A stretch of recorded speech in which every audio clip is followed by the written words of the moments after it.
Greetings and welcome, guys, gals, and non-binary pals, to episode 401 of the Words About Games podcast. We haven't just spent the last 10 minutes talking about Twilight. This is, in fact, a weekly video gaming podcast. I'm your host, Amy Kate Alexander, and I'm joined this week by Mr. Daffyd Mooney. Howdy doodly do. I wasn't joking there at all. It's Friday. You know what that means. I hope on Thursday you went out and fucking voted, you plebs. And if you didn't, you better. Woo! First ever mayor, baby. There you go. You voted to become mayor? Yeah, I'm on the docket. Did you know? I might be the next mayor of the Northeast. Could you imagine if I was the mayor of the Northeast? In this part of the world, we were voting for the next police commissioner. So it was whoever was called Gordon, they got the vote. We do that too. So, like, our thing... Sorry, first, before we start talking about politics, and we're also joined by Uni Boy himself, Mr. Vince Patel. Hello, Vince. That's good, gamers. Hashtag blessed for not being burdened with anything to do with Twilight. Yet. Yes. I can make it a charity milestone. Don't force my hand. But yeah, no, like... I'm going to have to make that thumbnail, aren't I? Yes, and you'll have to make the thumbnail, because that's what you do. That's your job. Apparently. You need your face on it going, or something like that. No, we need to make him sparkle. But you know what? I'll bet with Photoshop, Vince can make a better sparkle effect than the Twilight movie did. Probably, no doubt about it. But anyway, it's cheaper as well, and he much cheaper. He does it for free. You just turn up in Discord one day, and there's 20 thumbnails in your chat box, and you're like, "Where the fuck did those come from? I needed two." But yeah, no, it's politics day. It's not video game day. Sorry, video game day is taking a break because it's politics day. But yeah, the Northeast is getting a mayor for the very first time, and like it's actually pretty cool because the two frontrunners are Labour, boo, and ex-Labour, but ex-Labour, the non-Keir Starmer stooge who got kicked to the curb for not being a Keir Starmer stooge, and they're actually neck and neck in the polls. Yeah, I've seen that. That's insane. Well, it would be really cool if he wins it. I hope he does. Like, I read the leaflet. Like, they put the leaflet through the door. And, like, they all have, like, adverts in here. Well, 4 of them do. 2 of them didn't pay for an advert. Here's the Conservative one. This guy's all like, backing the motorists, no tax rises. It's like, get the fuck out of here, mate. You've got toilet paper later. Yeah, but this guy, Jamie Driscoll, he's called. And he's he was the mayor of the North Tyne, Tyne-Away North or something. So he's already been a mayor, and he's been really good at it. Yeah. There you go. Which has probably helped. But like, yeah, I voted for him, obviously, and I'm like, I hope he actually wins. Like, I don't want a Keir Starmer stooge as a mayor for my first ever mayor. Like, she said all this stuff about all this stuff she's gonna do, and it's like she did the whole like current Labour Party thing of like, but like, we're gonna bring public transport under public ownership. Why are you lying? And then one, that's a lie, and 2, but then what? Like, yeah, what's the plan? The thing is, the guy, the non-Labour guy now, that's what his things are as well. But he has a whole plan. Like, there's a whole plan in here about what he's going to do next. So he actually means it. Plus, he did it. I've ridden public transport in his mayoral zone, and it's both cheaper and more reliable than the public transport. Those are the 2 things you want in the public transport system. Yeah, I currently grapple with. But yeah, we also had the police commissioner thing, and well, I wasn't gonna vote. Like, I was just gonna do what I always do with the police commissioner thing and draw a big line through it, spoil my ballot. But there's 4 candidates, which meant there was 4 boxes, and ACAB is 4 letters. It sure is. So that's what went in my police commissioner voting ballot. See where it lands. No, I wrote ACAB on it, and then in each of the boxes. Sadly, the ACAB is a universal principle. It's not just in this country or indeed the United States. It's everywhere and everywhere. So, stay safe, everybody. Yeah. Stay safe indeed. Me, I only had local elections. I only had councils. That's all I had to vote. I didn't have a mayor or Commissioner Gordon. Commissioner Gordon, yeah, that I would vote for him. I mean, I'd vote for Commissioner Gordon if Commissioner Gordon was up for police commissioner, but he wasn't. Well, he's already commissioner. Yeah, I mean, he's got problems of his own, right? Like, yeah, that's true. Yeah, being the commissioner of the UK. It's just like, you poor bastard, get out of here.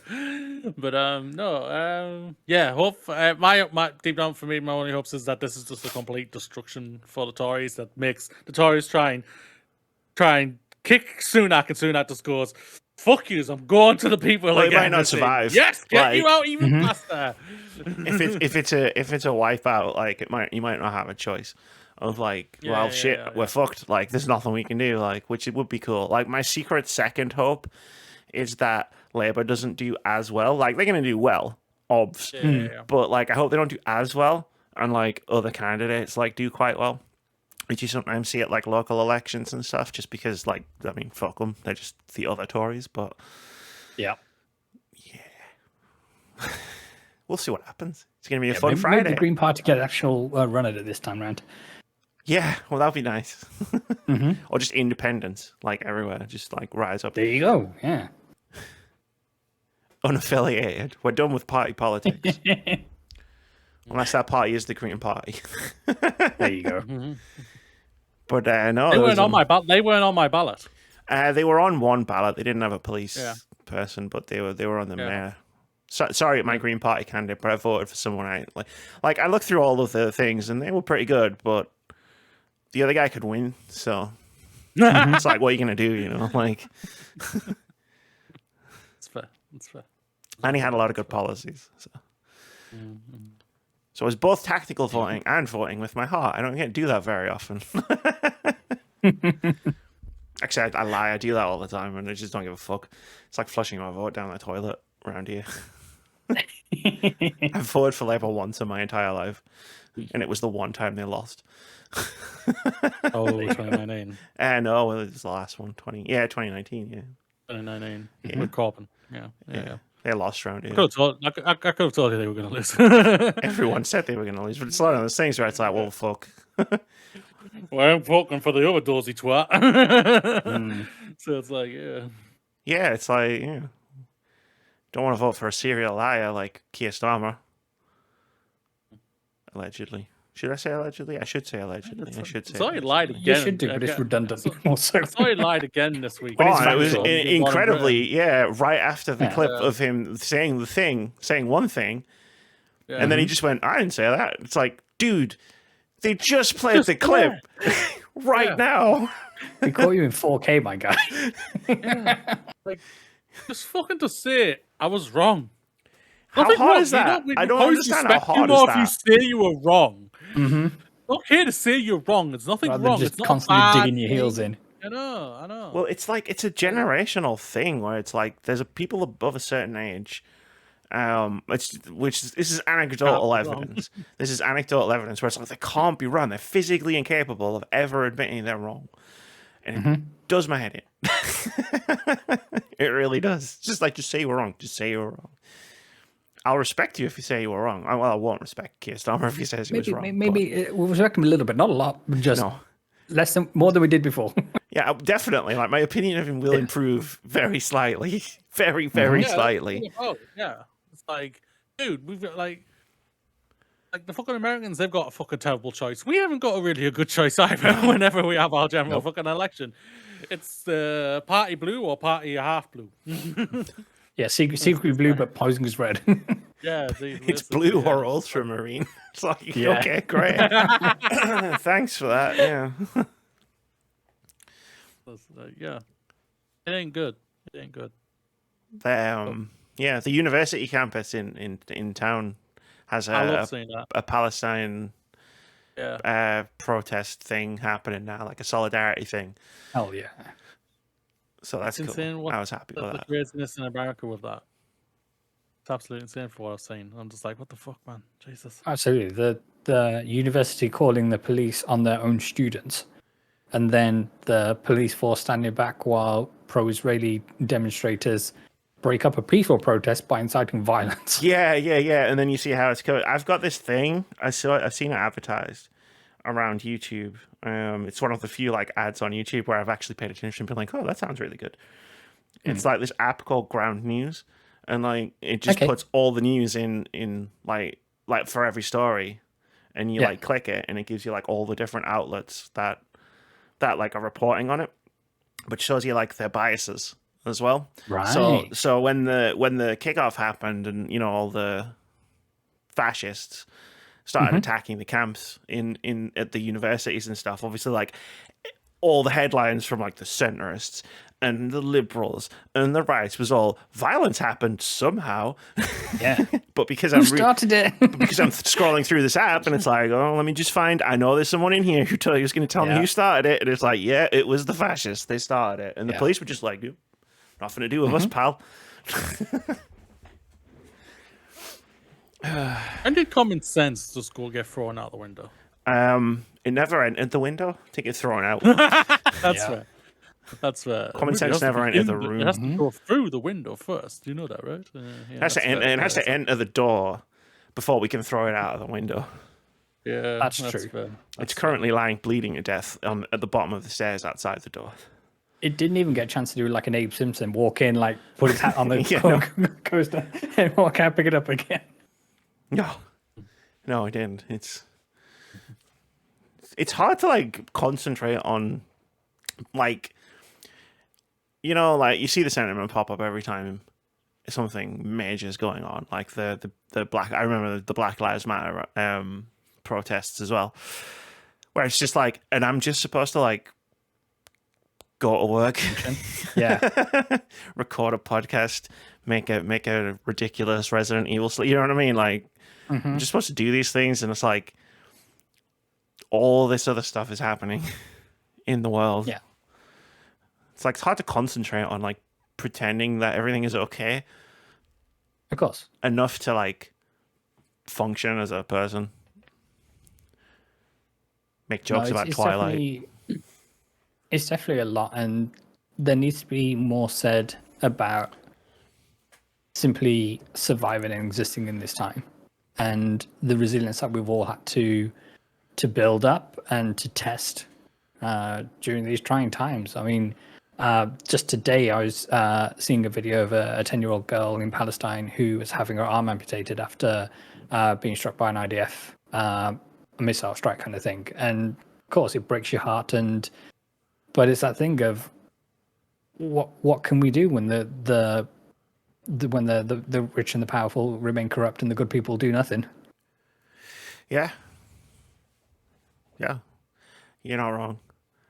So I put a message out today on social media saying, you know, now would be a great time for all your favorite content creators, streamers, influencers, whatever it happens to be, as it has been for the past not only 9 months, but the past like 75 years, to actually, you know, restate or state even for the first time their solidarity with the people of Palestine. But you know, they're choosing their greed and their precious sponsorship details and influencer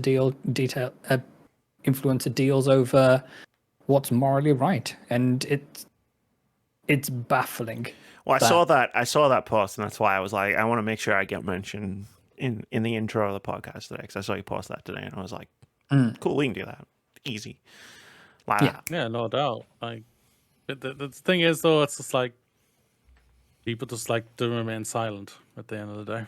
Well, there's a Martin Luther King. Sorry, Beauty, I thought you were done. Please continue. No, go. No. Fine. I was basically finished. I swear I was basically finished. No, it's just I saw like, because obviously like it's like one of the things that makes it difficult to concentrate on stuff is like it's like all of the horrors of the world are available in your pocket at all times. And it turns out it's hard to stop scrolling when like multiple awful things are all happening, and it's like, well, I'm gonna keep scrolling. Oh, look, here's a child getting their arm amputated. Here's a headline from BBC News that says like, oh, they're being investigated because of possible war crimes. Oh, what's the possible war crime? Oh, they shot an 8-year-old in the head. I'm not sure what's possible about that being a war crime, but here we are. But no, I've seen a Martin Luther King quote going around social media, so I went and found original, and I'm going to read a slightly paraphrased version of it because with my complexion, I cannot read the original quote. Or rather, I'm not going to read the original quote. It was one of the things he wrote while he was in prison. I've almost reached the regrettable conclusion that our community's great stumbling block in our stride towards freedom is not the white citizens' councillor or the Ku Klux Klanner, but the white moderate who is more devoted to order than to justice, who prefers a negative peace, which is the absence of tension, to a positive peace, which is the presence of justice. And he said that like 60 years ago, in prison for his activism. Mm-hmm. Oh, and then the thing that gets my goat as well about people saying, well, Dr. King managed to protest peacefully. No, he didn't. They shot him too. They also shot him to death. Yeah. Fun addendum to that quote. Do you know where Joe Biden was while Martin Luther King was in prison writing that? Was he over in the Middle East setting up the nation of Israel? He was in he was in the Senate arguing against desegregating school buses. Okay, right. That also came attached to the social media posts where I was reading the quote from. But yeah, no, it's like the civil rights movement happened and people sort of thought that, well, racism's over now. Oh, sorry, white moderates, white liberals thought, hey, racism, we solved it. Great. Let's make a musical about this in 4 years' time. And then like, no, it's not over. It's never been over. And then it's like what you were saying there about like people sitting in silence. It's like people don't want their peace disturbed. Like they call for peace, as in quiet. What they actually want is quiet, not actual peace. They don't want to hear about it, basically, which is a sentiment all three of us have probably heard countless times across all of our lives in terms of like something that's on the news a lot, which is an injustice or, an atrocity. Oh man, I'm sick of hearing about this. Why is the news always so negative? That kind of thing. This shit doesn't stop. Yeah. Do you know what it's like, how we could how you could stop hearing about it if we did something about it. Yeah. That's the thing about it. It's just like I've all my hand-ups I wish I could be that sometimes, just completely oblivious, because it is painful when you see things, what you do see, but these are things that sadly you need to see to be able to try and make change and everything like that. And it is disturbing, however, what happened this week to a young boy who just left his house was shocking and deplorable when what happened and everything. And it's just and then you see all the things what are happening in Palestine and all the other places and everything, which our freaking government has a hand in, which just pisses me off even more. And it's just and then you see all the people who just want to stick their heads in the sand and just not worry about it. And it's just what the fuck? I don't get it. Well, I wish I could. I honestly wish I could. But I can't do that. Because I need to be vocal. I need to be saying this shit. No, this is wrong, type of thing. And I'm just a fucking pasty white dude who fucking is probably the most privileged person out of all three of us here, probably, but not in a bad, not in a nasty way. I don't mean that or anything like that. It's just and whatnot. But it's just I fucking hate that at the same time, It's us three are just three people who just get on awesomely, have great conversations. Yet there'll be some idiots online who just be terrible fucking shit as always, and it's just go away. And you see all the shit online, and you see the shit on the news, and it's just I get it, but it's just you can't stick your head in the sands. You can't. You have to be vocal. And when you see the people who are being vocal and everything and you get people trying to attack them and everything, you just you got to help them and whatnot, because they are literally trying to change this world, hopefully for the better. At least try and change this country, at least for the better. And yeah, I'll take this street if I can get it. Jesus. That's fair as well. Start small, work outwards. Yeah, sort out Amy Street first, then we'll march on from there. There you go. I won't lie, it felt weird when I put out and said, "Yay, Newcastle." I was thinking, "Oh, that feels weird saying that because I'm a Sunderland fan." I'm just like, "Yeah, I can't say that about Newcastle. This is weird. What's going on here?"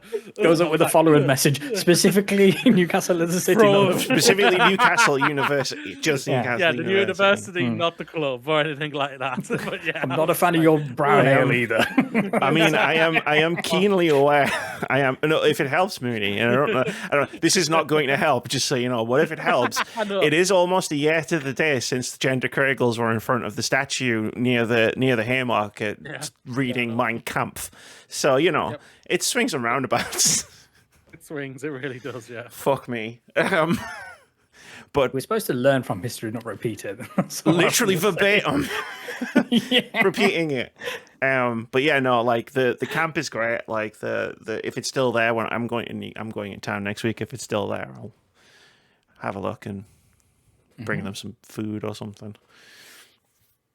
If the police haven't beaten the shit out of them in this country, because I can see that happening. Oh yeah. Our cops suck too, everybody. What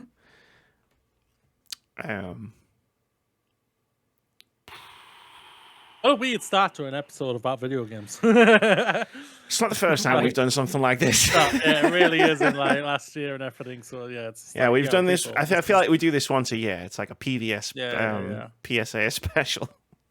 And people, there is a general election coming eventually. It's going to happen again, I can guarantee you. Well, we'll see. So. We'll see if they manage to wiggle their way out of this one as well, because I can see them trying. The latest he can stay is the 25th of January. That's late. If not, he's in contempt and you removed him. Yeah, but he'll have the rules changed. I think I deserve one more year, people. How are Tories? You want to last another year in your jobs? Let's get going. COVID doesn't count. Yeah, that's it. COVID doesn't count, guys. Yeah. What do you mean 14 years of austerity? Let's make it a nice round 15 years. Let's get up you with know what that a round number is? 20. Yeah, there you go. 5 more years. The slide into fascism. What comedy. Shit. Video games. That's what this podcast is about, right? Yes. Maybe we should have just kept talking about Twilight. Shut up. Then you obviously pitched it so brilliantly to Vitz, so it's like... did we record the pitch? No, we weren't recording when I pitched it. Right. You tell me you've got the power for No. It came before the greetings, welcome, etc. So we definitely catch that. I'll keep that one in my back pocket in case I ever need a bit of comedy. People call me influential, and I'm good at convincing people to try things. So, like, I don't think they've really listened to me talk about stuff. I mean, I am a fan of your one tactic of constant tapping on the shoulder saying, have you played it yet? Have you started it yet? How about now? Hey, that reminds me, actually. How about now? Yeah, we did the D&D. You wrote the thing. Yeah. Yes. Have you started playing it? And now we still got a session to go. No. Yes, I will let you promote that in a second. Okay. You said you need to write it. You wrote it. I saw it. It's there. It's to, already written. Now I need to. Okay. These are goalposts moving. That's all I'm saying. I'm done. You can promote our D&D game now. Friends, if you haven't had enough of the three beautiful mugs and would like to see more, and would like to see these three faces playing some D&D, then you can do that over on youtube.com/RizPatel, or if you're a fan of Team Purple over at Twitch, then you can go to twitch.tv/RizPatel as well. Both episodes that we've done to date are up there as video on demand, and you can watch those to your heart's intent. I managed to edit them with some background music playing, so to add a bit of ambiance and things like that going on. The second session that we ran of this one shot called The Audition is one of the most chaotic things I've ever been involved with, but also one of the most brilliant as well. And with the events of those, I'm happy to go back and retool a few things for what should be the finale. Yeah, hold on. Let me just look at Moody real quick. I didn't do anything, I swear. But I think if you're a fan of what we do here, then I think you owe it to yourself to see what we're like playing D&D. So be sure to check those out. And while we're on the subject of the housekeeping, we're still raising money for special effect. You can hit up the links in the descriptions, wherever you choose to get this podcast. We're trying to raise £300, but we're going in £50 increments. With each £50, we'll unlock a new milestone. We've unlocked the first milestone, as we talked about last week. I've spent the last 3 days so far preparing a PowerPoint presentation about Resident Evil. This is gotten out of control. A little bit from, hey, may as well just rank the Resident Evil games. That'll be fun. And everyone went, yeah, that sounds like a good milestone, to a 100+ slide PowerPoint presentation. People, you are not ready. I don't think we're ready as co-hosts. They've only seen one slide.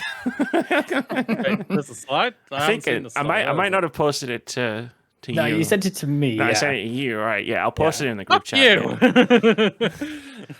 Yeah, I'm keeping all of the slides a secret because I need genuine reactions. But friends, the next milestone, we get to make Moody miserable while making him play Halo, but he's going to drag us along for the fun as well. So drag me, I love Halo. No one's dragging me. Well, this one has a story apparently, so I might get along with it. That's what I've heard. Anyway, that's the housekeeping out of the way, friends. What do you want? What amazing thing do you want to talk about first? Look, on the bright side, we started low. We can't get any lower. You want to bet? Yeah. You want to bet? Yeah. Okay. So Todd Howard reckons he knows why Starfield was so divisive. Does he? Why was Starfield? Sorry, I'll do the thing. I realized he was setting up there. Why was Starfield so divisive, really? It was too different than you've seen from us in the past. Fascinating. Well, let's kick this one over to our resident Starfield expert, Fitz Patel. So Todd Howard came on to Kind of Funny Games, who have retooled their content rollout going forwards by making daily gamecasts after KFGD. And Todd Howard was a special guest on the very first one, and it was a one-on-one interview with Venerable Greg Miller. And they were talking about all things, about the Fallout TV show, where they are with the games, and then they touched on Starfield. So Starfield has a patch which is coming out now. We know, I believe that's May 15th that's coming out, which includes some tweaks to adding maps and things like that. They haven't really spoke about accessibility options. I know that's a side topic from what this particular article is about over at PC Gamer. But yeah, so they're bringing things. Obviously, we've got Shattered Space coming at some point. He says this year, but as we've alluded to in the past, I always take what Mr. Howard says with not just a grain, but like with handfuls of salt. So you don't trust Todd. It just works, Howard. Yes. Why not? Yeah. So this clown was saying that, quote, we see a lot of players saying, this is what I want out of a Bethesda game, which will explore a world in a certain way. And Starfield didn't give me that. I prefer the way it's done in Fallout or Elder Scrolls. This is one of the more wilder takes I've seen for, it's not me, it's the kids. The kids are the problem. Oh, it's the Principal Skinner. Yeah. Okay. Yeah, although Howard thinks that it's, quote, perfectly understandable, he says it's not just the experience Starfield sets out to provide. Quote, I do think for us, particularly me, going into a science fiction game, I want to be able to land on all the planets. I want the game to say yes to us, knowing that the content is going to be different than what you've seen from us in the past. Todd, sorry. I heard it. I full disclaimer, I haven't played Starfield. I watched it to play some Starfield. I have unfortunately come across a decent amount of Starfield criticism, whether I've wanted to or not, in the past several months. And being able to land your spaceship on a planet is not going to fix this game. Nope. There needs to be something on the planet for you to land for. Sorry. I had to. I kept it in as long as I could. And it's true. And I see a lot of opinions going around with this pending update saying, oh, well, this is great what they should have been doing. And I know there's going to be elements of their fan base, however big that may be, kind of thing that says, okay, well, this is what the product should have launched, what it should have been like at launch, which is a fair argument to say, but obviously there are other decisions as to why it launched when it did. And like, even when we have a conversation about frame rate, so there's now going to be, in addition to the 30 on the Xbox Series X, there's going to be a 40 and a 60 FPS mode and an unlocked frame rate mode for those who have one of these fancy variable refresh rate displays, that kind of thing.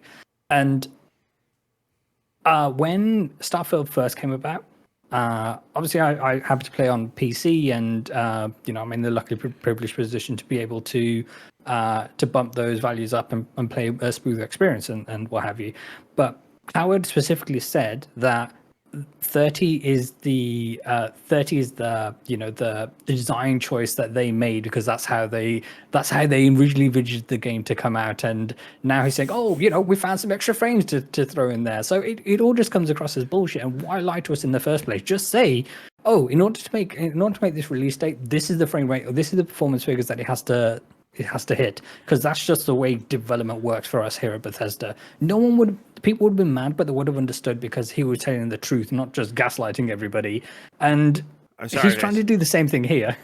I'm sorry, but just to clarify, are you saying that Todd, it's really well optimized for PC, Howard was gaslighting people? Oh yeah, and he also he did qualify that statement by saying, just upgrade your PC. So yeah, I really like this role I'm playing of just like inserting old Todd Howard quotes.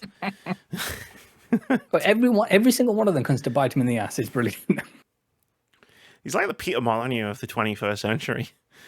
Yes. Well, actually, Peter Molyneux was also of the 21st century, I guess. He's like the Peter Molyneux of the 2020s. There you go. And it's only because we don't put a microphone in front of Peter Molyneux anymore. Yeah, we've learned our lesson. He's all about crypto now, and everyone's just kind of like, you know what, old man? Yeah, we'll go find somebody else. Is that competition winner? Have they got their prize yet? Don't talk about that competition.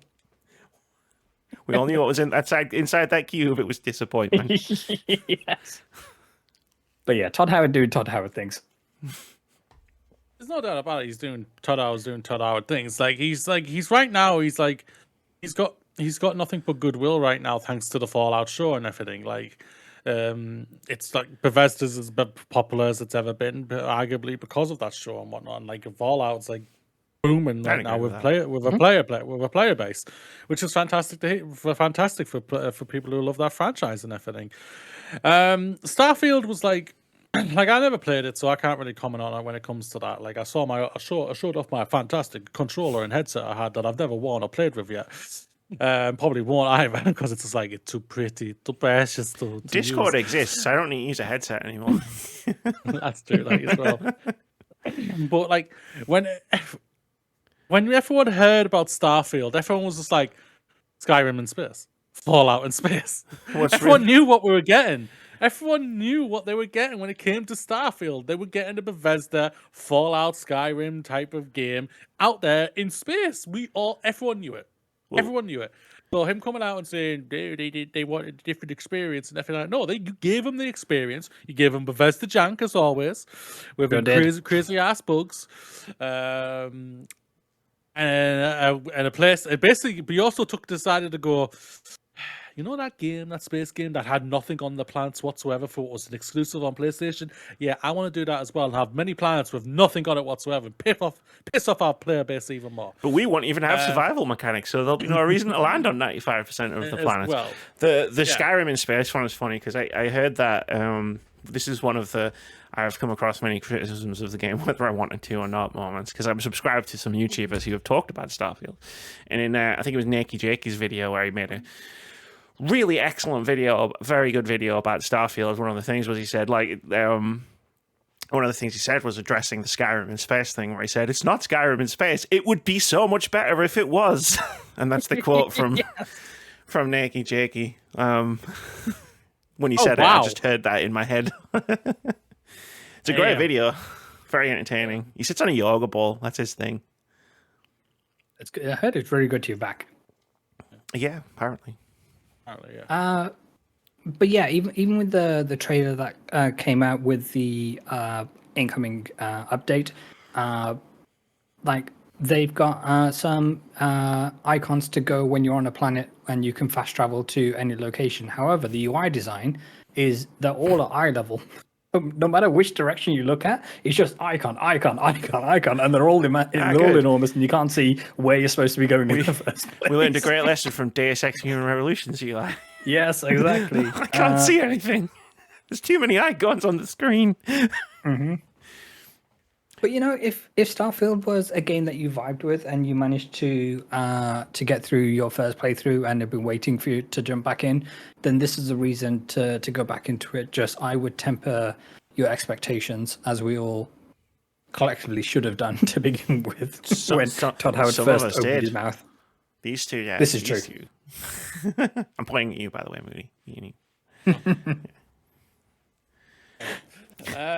Yeah, it's like the thing is though, like after the Bethesda showcase that they showed last year, I was just like, I'm gonna give this game a go. Amy was right there.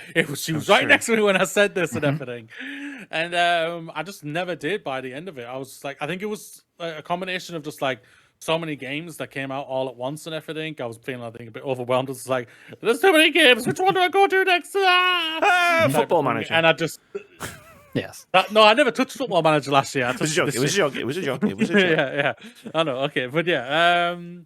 You got really fighty about that one. What are we jukes? I did. It's finally happening. There you go. You're waiting too. But yeah, it's like when it comes to like the whole thing, like what you're saying about 30 frames. Yes, it's a choice to get it out in time. Yeah, it's like if you want. So guys, if you want 60 frames, fine. Do you want it broken, or do you want to wait a year, or 6 months to a year? You weren't going to accept another. You were never going to accept another delay. Do you want Halo Infinite, or do you want Cyberpunk? Those are your options. Basically, yeah. But yeah, this is the thing about it though. It's like a lot of places out there like struggle to get the 30 frames and everything. Like the Hellblade's coming out. That's 30 frames. They've come out and said it's 30 frames and whatnot. So it's like the last Forza, I believe, was 30 frames. Correct me if I'm wrong there, though, Vitz. If it might have been on consoles, although my experience is playing on PC. So. I'm normally not like a person who's like, it has to be 60 frames, but a driving game that's not 60 frames. Yeah. Is like, I mean, it kind of has to be. Mm-hmm. Yeah, I'm pretty sure, at least on consoles, I think it might not have been. Oof, because they needed to get it out. But again, anyone listening who's an Xbox fanboy, correct me in the comments below. They'll correct you if they hear. Definitely not see it because I don't think they made it this far. I don't think they made it this far, to be honest. Yeah, I think we started talking about Palestine and they're gone. There you go. I am okay with bombing. It's weird, guys. We got 100,000 views on this podcast, but everyone only watched the first 10 minutes. And all the comments are just the middle finger. There you go. There was one saying, "Damn, I just checked out of it's a D&D thing. I can't believe Moody did that." Yeah, respect to you. If you did that, yeah, that'd be awesome. But no, yeah, it's like a lot of places are struggling to get it, to do it, and everything like that. So it's like worst thing that when it comes for Xbox is that they've got two SKUs and one is very weak compared to the X. Like we all found that out with. Xbox found that out last year with Baldur's Gate 3. They found it out it's just like... with multiple games. I mean, they had to cancel a bunch of features on Halo Infinite because it was like, we just can't get it to work. There's just a bunch of engineers staring at an Xbox Series S that's on fire and they're all shrugging and scratching their head. Yeah, like I've gone through stuff like where it's just like the biggest problem is the S. The S is an amazing thing. I don't deny that. But like how cheap it is and how so user friendly, like for people who just buy Game Pass, boom, hundreds of games there, everything like and whatnot. Like Amy, you have it and everything, and you say I do, you praise it and everything. You say it's brilliant and whatnot. But I'm like for a technical achievement, because I think it's full of dust and it might catch fire if I try to turn it on. I haven't turned it on since Christmas. Or is it just gonna be? It's just gonna go. Just a giant mushroom cloud of dust. Maybe it's on video. I'll be like, I'm I'm gonna try. The worst part is I'm gonna try and play Hellblade on it. Have you seen that game? Yes. Yeah. I wonder if I wonder if part of this has something to do with maybe Xbox didn't anticipate such a big pushback against cloud streaming for gaming when they came up with the ideas for the Series S and the Series X, because that would solve a lot of issues in terms of that's just relied on cloud streaming, that kind of thing. For the beefier games, right? For like your Starfield, your Forzas, your Halo Infinites, it's like you could on your Baldur's Gate 3s, it's like you could get that game running really easily, if you just streamed it to the Xbox Series S, but they don't seem to be doing that with any of the games. So you're kind of stuck with that whole, like you were just saying, really, that bottleneck. Essentially, it's a bottleneck. Mm-hmm. Yeah. And it's a shame. It is, like, of course, it's their best-selling thing right now, basically, when it comes to hardware. But well, best-selling it's relative. We'll get to that. Very relative. I know. We'll get to that part. But so like, it's a whole thing. It really is. Like, they could. I mean, I gotta stand by, like, let your game if it ain't ready. At the end of the day, like, and also, Halo Infinite. If you're a company that has billions upon billions of dollars, just delay your game. Just delay it. Yeah. You've got somebody that's $3 trillion. Sorry, Vince. My apologies there. No. I was going to say, just have some respect for your audience, the people who are paying their hard-earned to subscribe to Game Pass to get the game rather than as opposed to buying it. But just treat them with some respect and just tell them the truth. They're not going to be. They might be disappointed, but they won't be mad and angry that you lied to them. Just tell them the fucking truth. Yeah, that's the thing. Is like what we said off stream, off recording about politicians. It's like, we don't trust anyone. We don't trust anyone when it comes to big developers or the face of the developing company, like for Todd Howard. And what he says, 9 times out of 10, people are going to go, really? Are you sure about that, Todd? Yeah, there's a segment of the audience, and it's not a small segment, that will look at a Todd Howard statement and just know that it's not true, because we've been down this road before, Todd. I've been listening to you talk about video games for 20 years, Todd. You will never live the line of it just works. It just works. Is your legacy. It just and works. he'll come out and do exactly the same thing when Indiana Jones comes around. Maybe. That's not the Bethesda game, so he might His not. His name is still like he's lead producer. He might not come out too much and be the face of that. Might be like the machine games. He might be. We'll find out next month, but he'll have a darker brown leather jacket. And he'll cover fedora. Yeah, exactly. And he'll be next to Troy Baker. It'd be great, right? Sure will. If I'm pitching, this is why I should never run a company. If I'm pitching like an Indiana Jones trailer for the Xbox Game Showcase next month, right? Like, you have the trailer, Indiana Jones, and then like he's doing his things, he's punching Nazis, great, love it. It's like, oh shit, snakes, because you're scared of snakes. But then like he does the thing where there's a guy and he's got like a priceless artifact from a third world country, and he goes, that belongs in a museum, and then I would stop the trailer right there, and then I would explain British colonialism for a few minutes. Because I hear people footage of me in the British Museum going, stolen. Let's see everything that's stolen in the British Museum. It's just it's on location. The funniest joke is still in Spider-Verse 2 is that, and this is where the British put all that stuff, stuff. Yeah. That's still the funniest joke in that movie.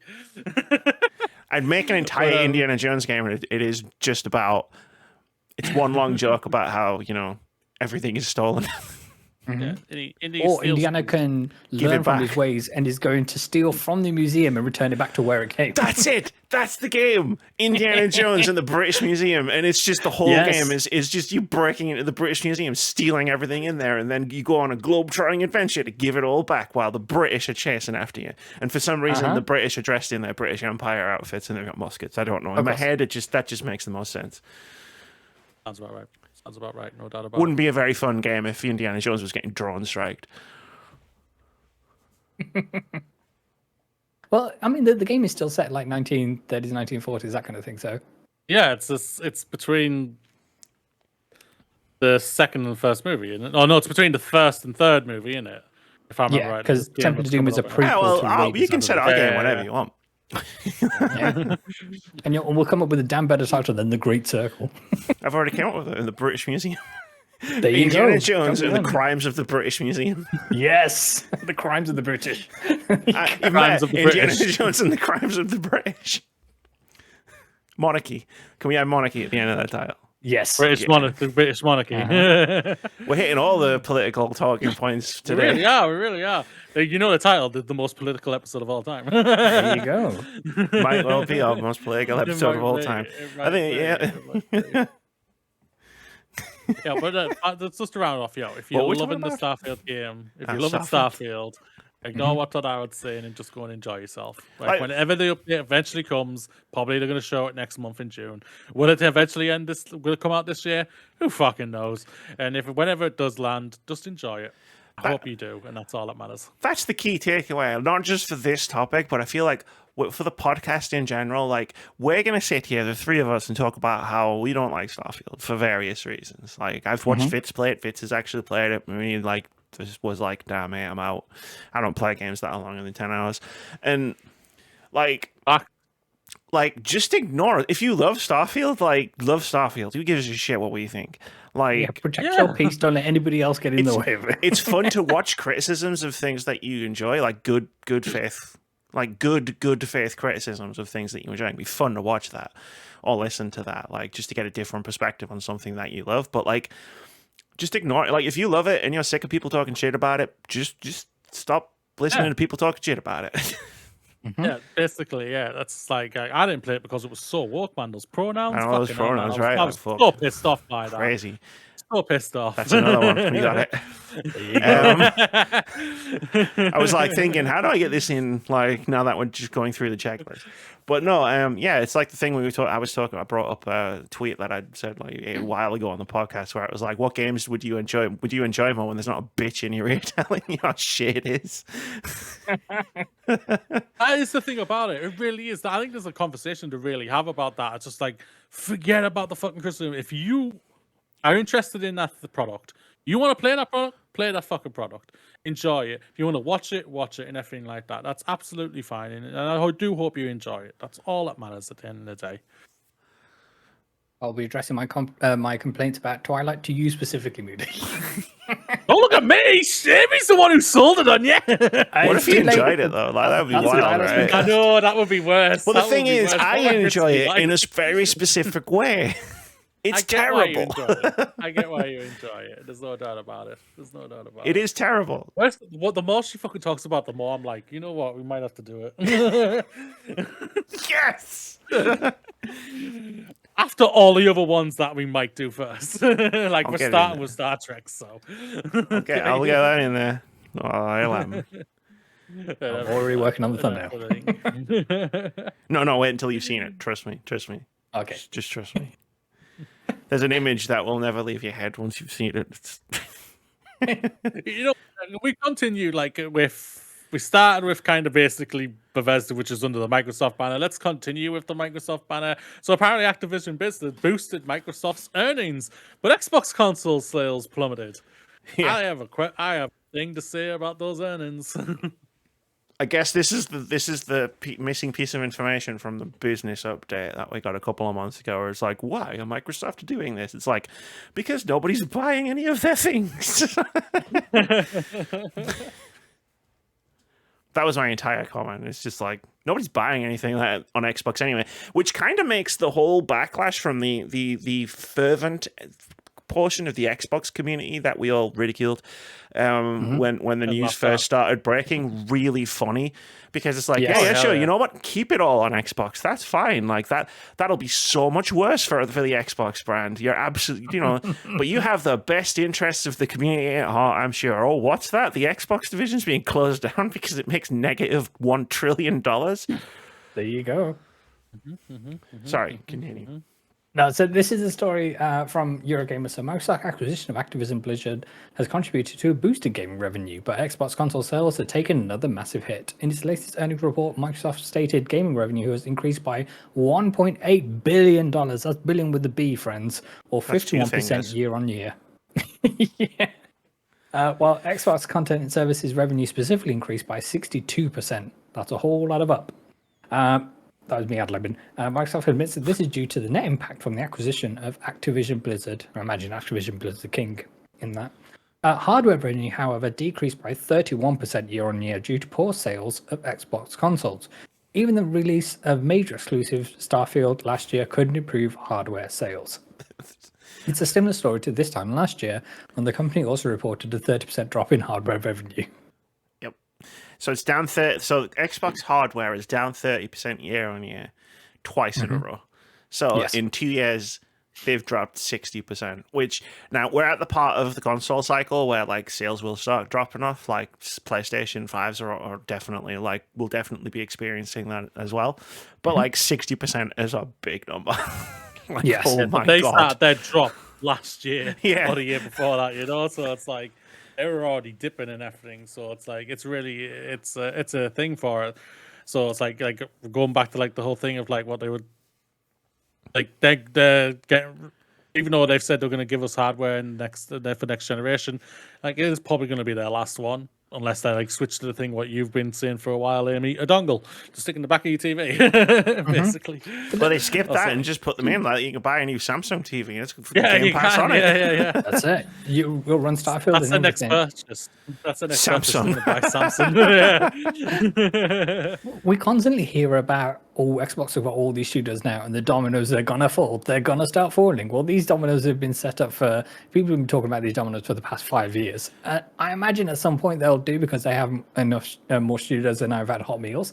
But it's one of these where it's okay, but you're not giving your customer base a reason to pick up consoles. And to your point, Amy, yeah, we are due for a mid-generation refresh, and I'm sure for some of the hardcore who need to have the greatest and latest tech, they'll graduate towards that kind of thing. But for the vast majority of hardware owners which own a Series S, you're not giving anybody exactly. There's no incentive for you to. Man, I'm canceling Game Pass after I play Hellblade. Exactly. Like I've had Game Pass consistently for like 5 years, and I'm like, I'm gonna play Hellblade, and depending on where we're at with the charity stuff with Halo, like I'll keep it. I'll keep it if we need to do that. But as soon as those two things are done, it's like I've got no reason. I don't need this. I haven't played anything on Game Pass since January. Yeah, like I haven't. Like I turned it back on, I think again just to check on something, and I had to do another update again. So the update I had to download last time when I was installing those two games that I completely just forgot about, did the update. And that was the update, obviously, for probably last year or at the beginning of the year or something like that. So now they've released a new update, and I've had to update the console again. So it's like, well, at least I'm up to date now. So, but either way, my biggest take from this whole thing is just like, so basically, without the Activision Blizzard take, you only earn 11% from profit last year, from year on year, because you had a massive gain from 51%, which was all Call of Duty and Diablo and everything from last year. They only earned 11%, which is like, that is a massive dent. That like, so I can again see why, like them like saying, "Hey, guys, yeah, everything's gonna go to everything eventually." You're not seeing it yet, but just so you know, it is happening, type of thing. Because we want to live. Because I don't think Microsoft want to keep us and whatnot. But yeah, so it's just like, but then the worst thing is that what pisses me off even more is just like, so Activision Blizzard brought all of this earning for you, yet you sacked 2,000 people. 2,000 people. 2,000. Yeah, 1,900. Yeah. Yeah. Who were the biggest one this year the biggest company this year to sack the biggest amount. And yes, don't give it. I've seen all the sites, all the other Xboxy podcasts and everything like that going. They've already had a station for these, so they couldn't move them over or anything like that. Yes, you could. You're a $3 trillion company.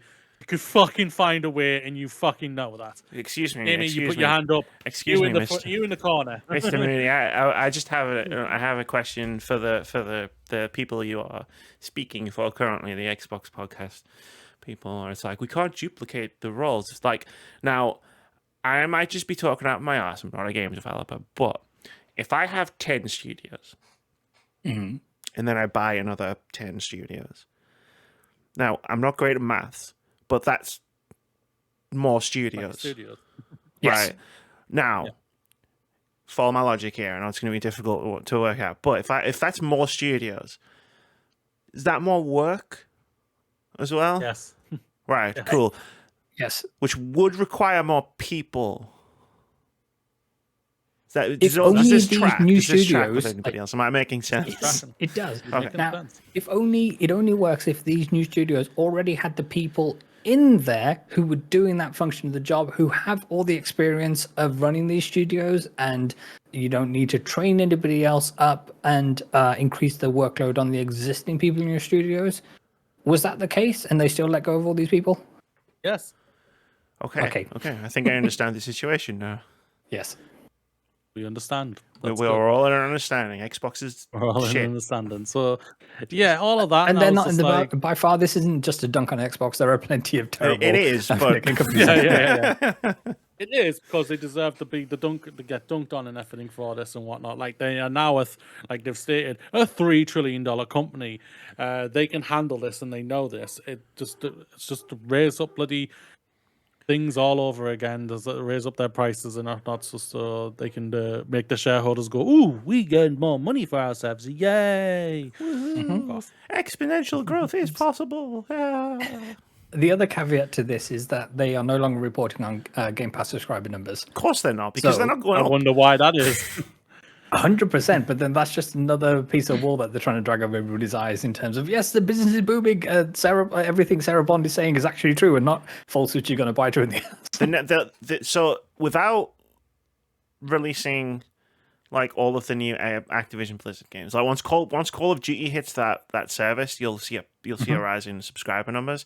But like except for that, like Game Pass, I firmly believe Game Pass has peaked. As far as like the amount of people who are ever going to get it have got it, or are rotating it, like when games that they're interested in hit the service. Like I don't think they're going to get much more apart from the Call of Duty bump that they're going to get when they put that on the service. They're not going to get anything more out of it. I don't think they can. I don't think there's anything they can add to that service unless they start putting out they have to start putting out games at a ridiculous pace. To be able to justify the cost of the subscription. Well, that's their aim, though, isn't it? Eventually, is to have that. Like, they've got all these games coming in development and everything. Their aim is like to drop a game like every 4 months. It wasn't their plan or something like that, and have a constant rotation. So, like with all these studios and developers they have now, theoretically they could do that if they've got things in the pipeline properly set up.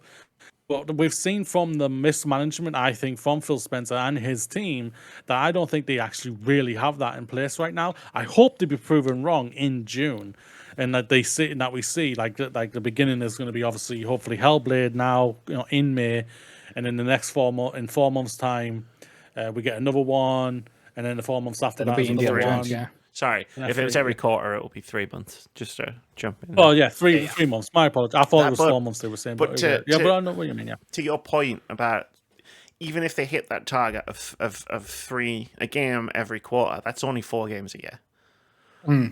And like when you look at like the likes of Hellblade, and I am not criticizing short games. Please, no one think that I am. That is only going to be a 10-hour game for 3 months. That's an issue in and of itself when you're running a subscription service and you're trying to keep someone retained on that subscription service. In this specific like example, like that's a problem. And if they try, you can't really go faster than that. Like imagine if they so let's say they try to add something new from their game studios every month. That's 12 games a year. That might do the trick. That might get people. That might put their numbers up. But burn out the teams. With how long it takes to make a game now, they've kind of made a noose for themselves. Like and the industry has made the noose. They've just contributed to the noose of, well, remember when we used to be able to make games really quickly when they were a hell of a lot less complicated? And that push to push the technology as fast as they possibly can has created these dev cycles of like 7+ years for games of that sort of size. Look at how long it's taken Ninja Theory to make Hellblade, a 10-hour game. And that's going to come back to really cripple anyone who tries a subscription service like this and wants that to be their main driving focus. Hearthstone. I agree. No, you're spot on. Basically, like the whole model is like then throwing money out on all the other developers that they don't own. Yeah, and to say, "Oh, you want to put your game on?" But they're not even doing that anymore. Else? Like we've seen people come out and say the deals just aren't there for Game Pass, and we can kind of see that. Like the proof is in the pudding of what's coming out on Game Pass. We're still getting cool games launching day one on Game Pass, but I don't know if this is just vibes or if it's just me, but does it just feel like we're getting less? Yes. Less new. Yeah, sorry, we're not getting less games overall. Does it not just feel like we're getting less new? Yeah, I agree. And it's kind of, even though you've got the whole of the ABK library at your disposal, and presumably all of Bethesda as well, it's kind of, you haven't really put a roadmap in place to say, okay, well, from ABK, we're going to be rolling out all of these games to fill in those gaps where hypothetically Xbox first-party studio games would land, kind of thing. And there isn't much of that. So they made a big song and dance about Diablo coming to the service. That's grand for like a month, but what do you after that kind of thing? There's only where's the urgency? I know it's like where's the hey, you're gonna get fucking free battle passes on Overwatch starting now. It's like where we're gonna get these Call of Duties like are gonna go to Xbox like Game Pass. It's like where's the urgency with this? Because like you will drive sales of your subscription if you put things on the subscription service that people want. Like great, you put Diablo 4 on there, that's fantastic for people who want Diablo 4, but I guarantee like there are people who will subscribe to your service if you put Diablo 1 and 2 on there. Yes, like they will want to play those games in the same way that and forgive me, I'm not sure if they're there at the moment, but the original Fallout games like 1 and 2. They are. Okay. Well, I think just about everything Bethesda related is on there. Yeah. So then, but yeah, you've got ABK on the books now. Where's the roadmap of the stuff? You have own quote unquote Call of Duty. I know that you're doing the rollout plan and you're going to do after your showcase, right after you're doing a special showcase for what we imagine is Call of Duty with the same building that got famous on January the 6th. So that's going to go well. That's another tick in the box of the political. Yeah. And it's kind of, okay, so what are you doing to kind of rev up your audience to make sure that, okay, you've been playing Call of Duty on PlayStation because that's been the dominant system for a number of years at this point. What are you doing to bring people back into your fold? Where is the, to your point, where's the urgency? That just doesn't seem to be any. And if Phil or Sarah or Matt Booty came out and said, okay, well, here's the roadmap of what we're going to do, that's kind of what we need to have any faith in this service as well. Even if it's just a roadmap of announcements, like, hey, we're going to announce some stuff, like in June, like keep your eyes peeled. I don't understand why last year I get why they did like the big thing with Starfield at the end of it, because it's like it's a great opportunity to explain Starfield. To explain what this game is, why you would want it. And it worked because it got Mooney interested. You didn't actually play it, but it got Mooney interested. And it even got me coming away from that specific 30 minutes or 45 minutes or whatever it was going, you know what? That was actually a pretty good presentation. I don't understand. And I know it's just rumors at the minute. I don't understand why Call of Duty needs the same treatment. What is there to explain? It's Call of Duty. It's not fucking rumors. Yeah. We all know it's Call of fucking Duty. Come on. For me, you've got the Avowed, showcase... you've got Indiana Jones, like you've got things that need explaining that are coming out soon, and you choose the one thing that everybody knows what it is. I fully agree with your point. My only thinking of why that'd be the case. So last year's showcase, I remember watching that and how for the Call of Duty segment they did essentially a walkthrough a level. And they do that, it was slow and dreary, and it was dark, and it was raining at the time in the environment, if I remember correctly, and you couldn't see a thing. And it was really, really boring for those who aren't interested in Call of Duty. So to take all of that stuff out and just have a scissor roll to say, hey, there's a new Call of Duty, it's called this, you're gonna get to live out all of your January 6th fantasies. Go you. In the showcase itself, and then say, okay, if you want to deep dive into that, here's like 45-minute showcase after the fact for you to go, and then anybody who watches that will put your names on the list and we'll hand them to the FBI. Then that more power to you. So what happens? Everybody who watches it is going to get put on a watch list. Absolutely. No, I get that, but like Call of Duty can do its own thing. Give Call of Duty its own thing. Give it in July. Give it in August. Like, it doesn't need to be. It brings me back to, because you're right. Call of Duty segments in anything, Summer Games Fest, like I think they've been the last few years, are the most boring fucking parts, and that's an accomplishment. That's a boring ass fucking show, but like. It could be its own thing. It's like when it's like when EA used to do their sports bit, and it's like, here comes Idris Elba to talk about how important football is. And it's like, I get that the counter argument was always, well, this is what makes EA money. And I'm like, it is, but nobody needs to be reminded that FIFA's coming out. Everybody who wants that game knows FIFA is coming out. This is the chance to show me something I need explaining it to me, not football game with loot boxes. And it's Call of Duty is in a similar boat. It's just like you could do your own Call of Duty thing. Like people will know exactly what that game is. Like I'm not gonna watch the damn thing. Like I'm not gonna put myself through 45 minutes of Call of Duty. That's half the campaign. There it is. Yes. Anyway, should we do a little bit of a half time? Yeah. I feel like we've been coming in thick and fast, checking all these things off of our off of our little political checklist. And I did catch that one, Vince. That was a good one. Very quick, very good. I liked it. We're going to do indie game of the week, but before we do the game, you've got a thing. We've got an announcement, a thing I've been meaning to put together for the last few months. We have a Steam curator page for all of our indie game of the week selections. So if you go down to the description of wherever you get this podcast, there'll be a link to our Steam curator page. And on that page, we will update that every single week with every indie game of the week that we ever announce. So from now going forward, we do an indie game of the week. We talk about it on the podcast. It goes in the Steam curator page. But I spent a painstaking amount of time today. It was a convoluted process, let me tell you, to add all of our previous indie games of the week, going all the way back, as it turns out, to episode 299. Wow. Our very first indie game of the week was Beacon Pines. I went all the way back to that. I added all 94 games. So every single indie game of the week that we have ever done is already on the Steam curator page. You can go and have a look. You can see all the games that we've talked about. Wishlist, play. There's a tab. You can click the tab. You can see any of our indie games, any of our indie game selections if they're on sale. You can see which ones are the best sellers. It's great. It's really cool, actually. If you follow the group, if you follow the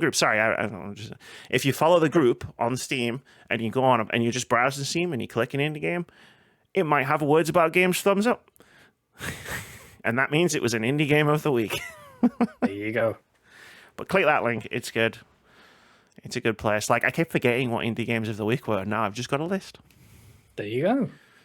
Amy, tell me about what's the latest edition. The latest addition to our indie game of the week selections is called Beyond Galaxyland. I'm just going to read a bit of the description. Take to the stars in the retro-futuristic adventure RPG Beyond Galaxyland. Spanning the very cosmos, join Doug and his plucky, gun-toting guinea pig, Boom Boom, on an exhilarating, planet-hopping journey to save Earth itself. Inspired by classic sci-fi movies, Beyond Galaxyland is an intergalactic 2.5D adventure RPG set among the stars. Step into the sneakers of high schooler Doug as he's whisked away to Galaxyland, a zoo-like solar system of planets on an epic quest to save the Earth itself. Awesome. There's more, but, you got to get them to click the link to read the rest of it. Yeah, see if all subsequent paragraphs end with save Earth itself as well. Maybe they do. Maybe they don't. Who knows? I don't want me to find out, friends. It's got a diverse set of companions in your party that you can form as well. Oh, there's another tick. But I like the idea of there's a couple of bullet points I want to shout out. The first one is experiencing a thrilling story that pays homage to your favorite retro sci-fi movies. I love retro sci-fi movies. You're going to pay homage to all of them. I'm in. But two, I have to shout out the truly unique soundtrack, which is unlike anything you've ever heard, with over 50 diverse tracks spanning a myriad of genres from electronic to hip-hop to piano-heavy blues. Hell yeah. Those are 3 different types of music for sure. They sure are. So that is called Brilliant. Beyond Galaxyland. click that link in the description. There'll be a link to the Steam Store page. There'll also be a link to our Steam Curator page. Click either one of those links. Click on Beyond Galaxyland. Click that Add to Wishlist button because it really helps the developers. It's a really cool thing to do. And hey, you know what? Maybe after we have a little break, maybe someone put on a show where we can talk about even more indie games. Ooh. Dropping teasers now. There you go. Anyway, we'll see you all in a minute. Because I need to tell you this. I just saw it on my phone. Are you ready? You're not ready. You're not ready. So you know how, like, a couple years ago, like, they introduced voter ID in this country, which is a fucking terrible policy. I know what you're going to bring up. I know exactly what you're going to say. Just seen it on my phone. Confirmed by a spokesperson, so it's definitely happened. Boris Johnson got turned away from his polling booth because he didn't have his ID with him. No, I didn't see that one. I saw a different one. Yeah. Another Tory minister who's voted to get that through and everything like that got turned away. No, didn't have ID. No. The man who was prime minister when they enacted the voter ID law did not bring ID with him to go vote. What an absolute clown. Like, it's like literally like 2 minutes old on the news story. I just saw it as I was coming back in. I was like, I have to tell everybody. Sorry. You couldn't write that. You really couldn't write that.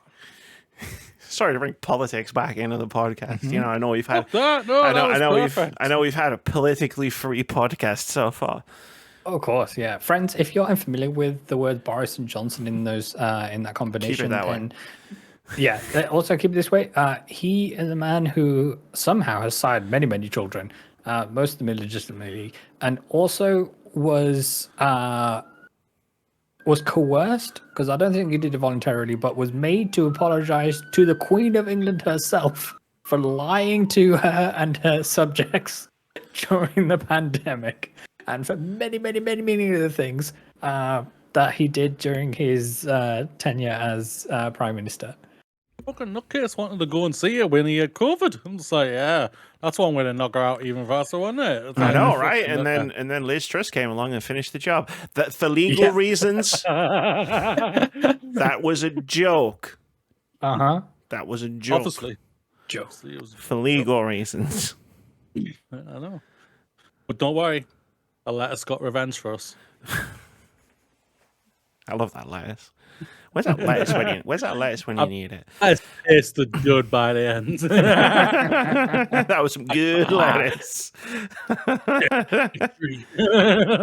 So, ID at Xbox teamed up with our favorite video game news site, IGN, to do a little ID at Xbox showcase. Did anyone watch it? I did not. Good. I did not know it was on. Good. It was pretty cringe.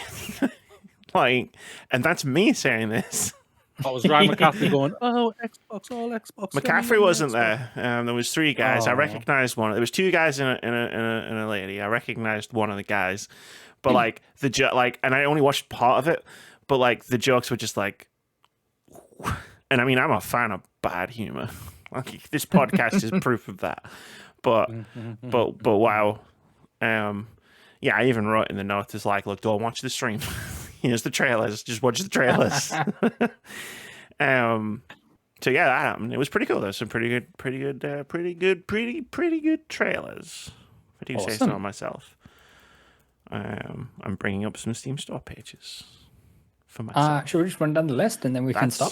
Not a game. That is a multivitamin. I've spelled that wrong.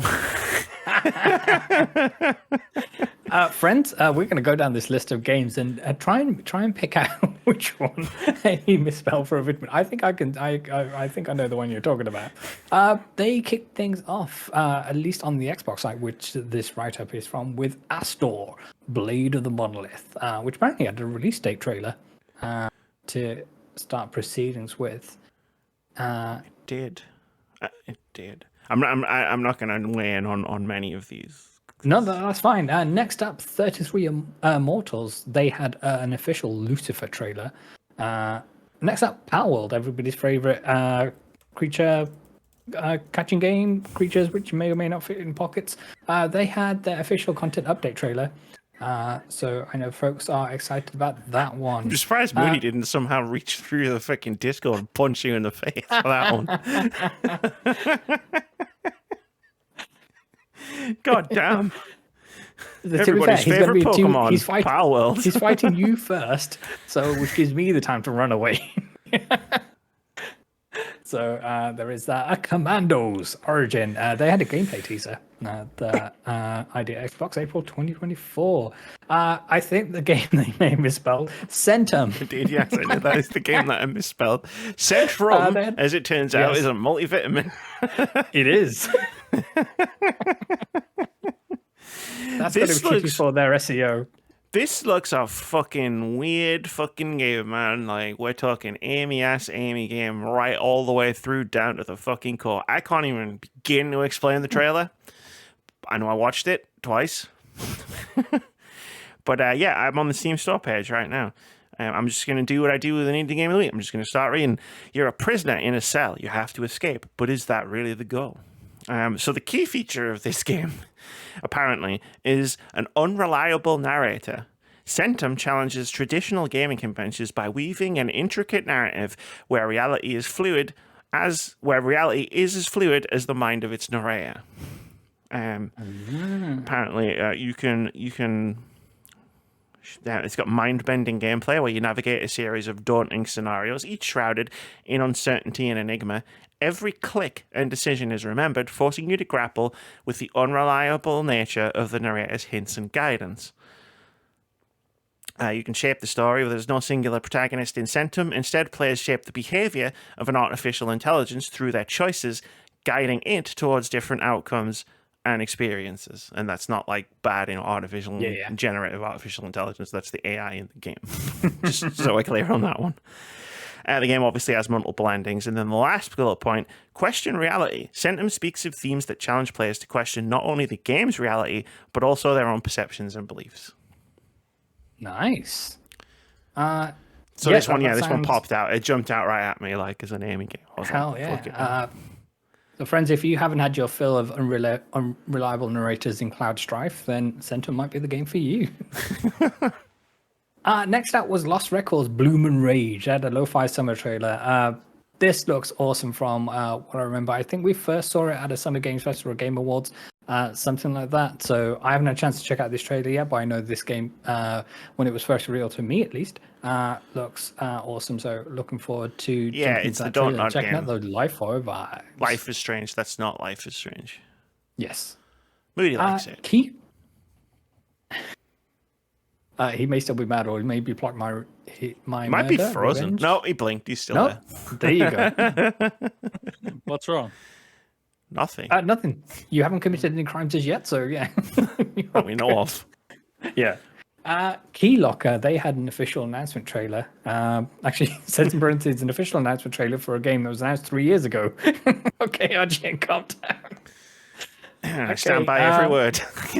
There you go. I played this game demo at Steam Next Fest 3 years ago, IGN. Chill the fuck out, okay? Stampede with Racing Royale, early access trailer. I do want to shout out a 60-player horse racing battle royale. Yes. Just saying. Then a title that I heard people talking about earlier on this week, which is Jackbox Naughty Pack. Whenever I've dabbled with Jackbox with friends, it's often become this already. So I'm not sure what the use case is here. Like, it feels like it's trying too hard. Yeah, it's kind of like if they want to just make a digital Cards Against Humanity, then that's just regular Jackbox, baby. Like, it's funnier if you make something that's not explicitly in their words naughty. As Mooney will attest to, we've played Jackbox together a few times, and that's where the comedy truly lies. Whereas it's like, if it's already naughty, it's like, well, where do you go from there? Do you sanitize it? do you make it more puritanical? Like, where's the comedy?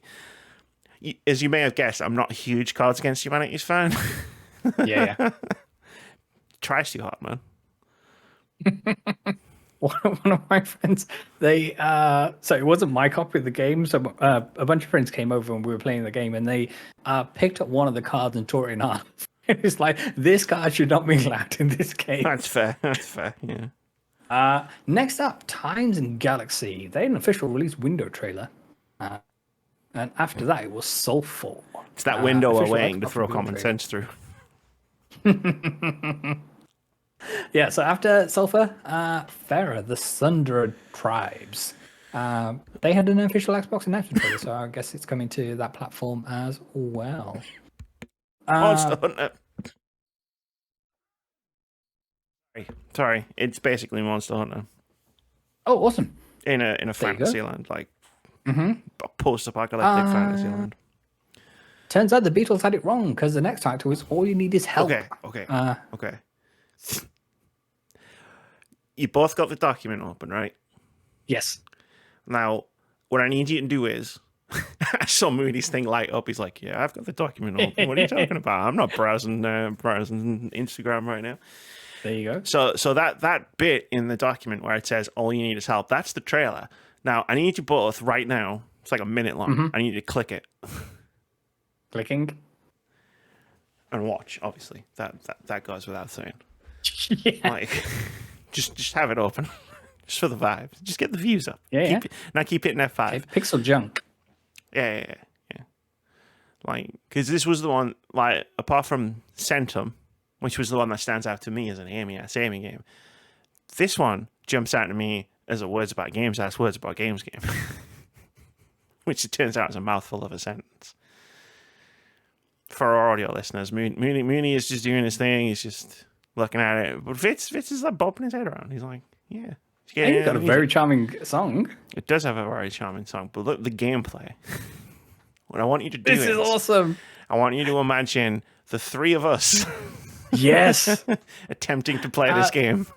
So to try and explain this to people, you are essentially different shapes of tetraminos, and but you're made out of fabric, so everything's like soft and plush, and you're navigating through different environments and through a series of mini games, and you can accessorize your little shape, and oh my god, it's so cute. And there's a very cheerful song sung in Japanese in the background, coming fall 2024. I've also come to Game Pass, so there's no excuse for us not to play this game. That's what you think. I'm just gonna buy it. I'll just buy it. Probably cheaper than fucking Game Pass. There is that. Cool. So after All You Need Is Help, Tales of Iron 2, Whiskers of Winter. Sorry, Moody, what did you make of that trailer? That was a good trailer.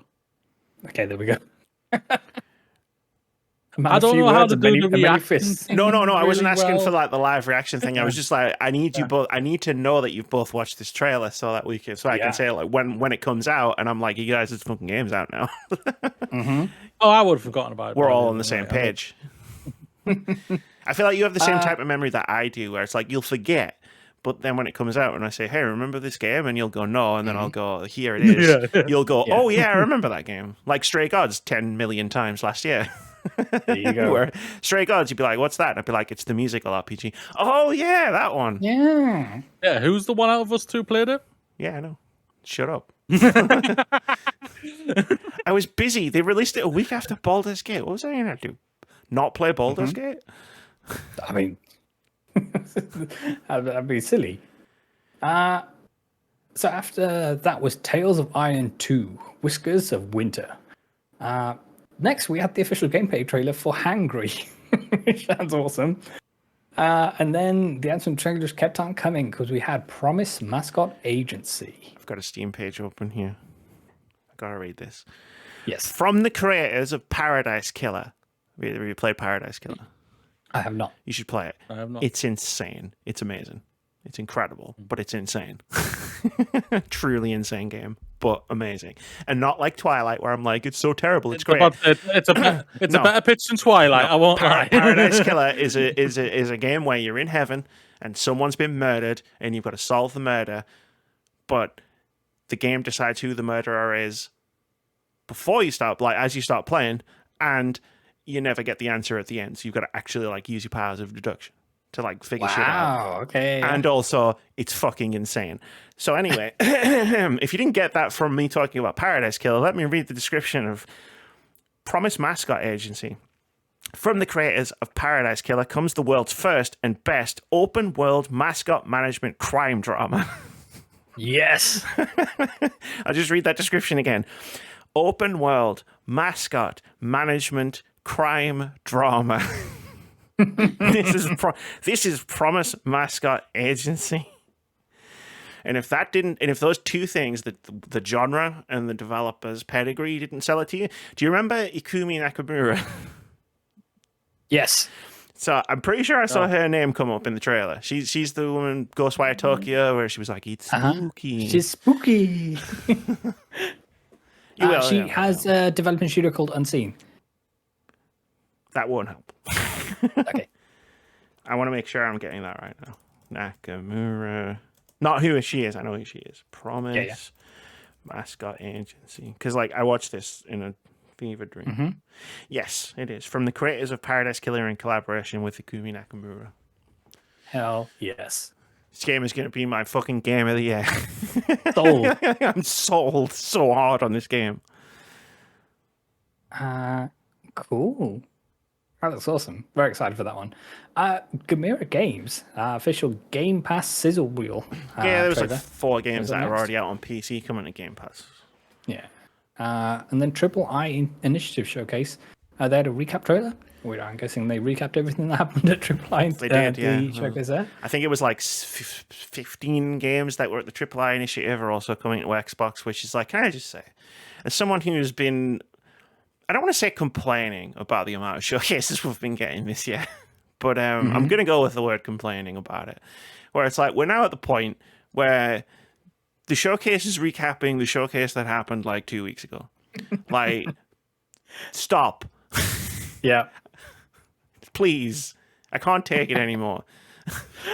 Why do we have to have these things weekly if you're going to keep recapping them? This isn't an episode of Fallout, the TV show. I don't need a previously on to remember what happened in the last episode, okay?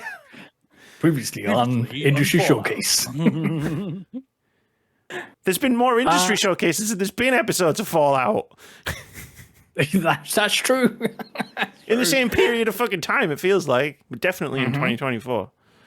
And we haven't even got to, quote-unquote, E3 season, or what was E3 season, so I'm sure will be more fun and games to be had.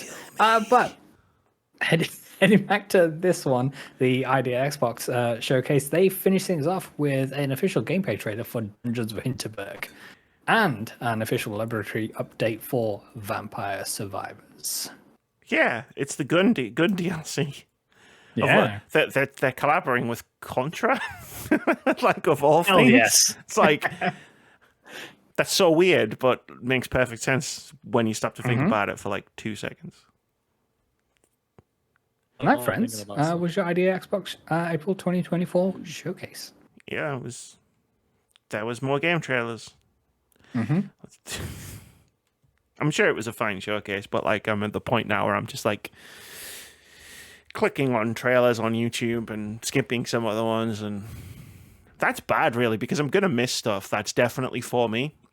But if the trailer thumbnail and game name don't speak to me on YouTube in the moment, I'm not gonna watch it because I can't watch many more of these showcases, man.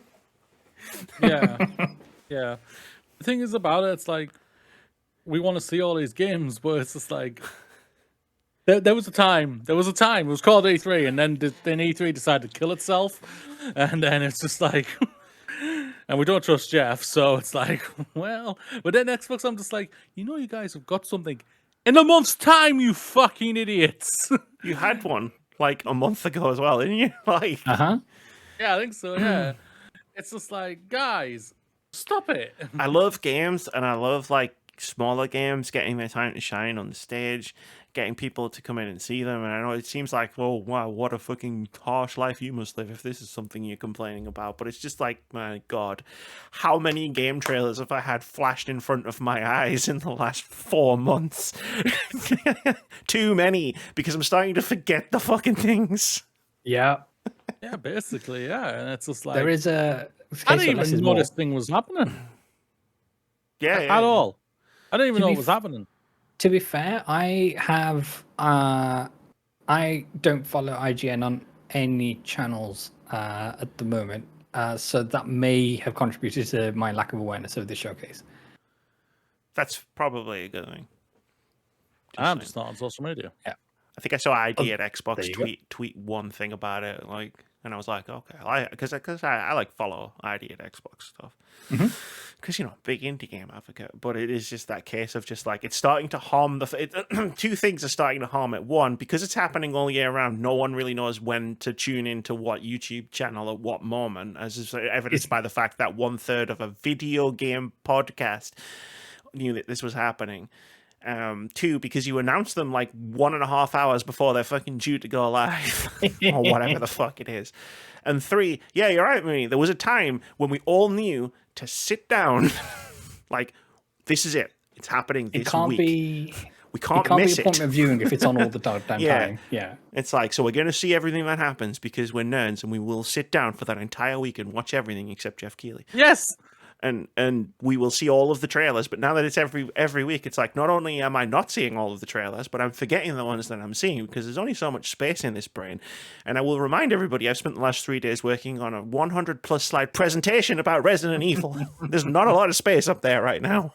Yeah, but that's a you problem. All right, but even setting that aside, like, I'm sure other people are doing other things in their lives that they're requiring brain thoughts. Yeah, that's true. Most people just aren't as fucking psychotic as I am. It's really weird. Like, I'm in the industry, but I know even less about the industry because I don't even we don't even pay that much attention to it when we're there. We're just like, we obviously hear stuff and everything, but it's just like, when we talk about it, like, if we talk about stuff, we're just like, yeah, all right. That's all it is, basically. It's like, that's not their problem, not us problem, so it's all good. Type of thing. As long as we're good and we're getting paid, we're good. Type of thing. The only reason I'm intimately familiar with the releases of Merge games specifically is because, I fucking talk to Moody every day. So, and that's the only reason I know about Merge games. And Bramble was cool, and I knew about it before Moody started working there. I'm just saying, She did. I had no idea that game was there. It's a good game. Play it. When would you like to go next, friends? Previous indie game of the week I found out today when I was putting them all on Steam. Yeah, there you go. I forgot about that. Yeah. How much attention I pay on that thing. I don't think you were there. Oh, no, never mind then. Can I just say as well, like, I had to click through 100+ episodes of the Words About Games podcast, right? Do you know how many times I heard myself say, "Greetings and welcome, guys, gals, and number," in like the space of like an hour? Lots. Oh, a lot, yeah. A lot. The words have started to lose all meaning. You need to think of something else now. You need to change it up. That's what I always did on my podcast. I always changed it up, but I always kept it respectful. Well, what about, there was a that I always thought, like, if I was ever going to change the intro, it would always be to like the lyrics, part of the lyrics from Limp Bizkit's Rollin', where he says, "Hey ladies, hey fellas," and the people that don't give a fuck. Yep. You could do that. Yeah. Maybe we'll try that next Do you week. think I would have to pay Fred Durst royalties? Probably not. I think it'd be cool with it. I mean, it'd be pretty punk.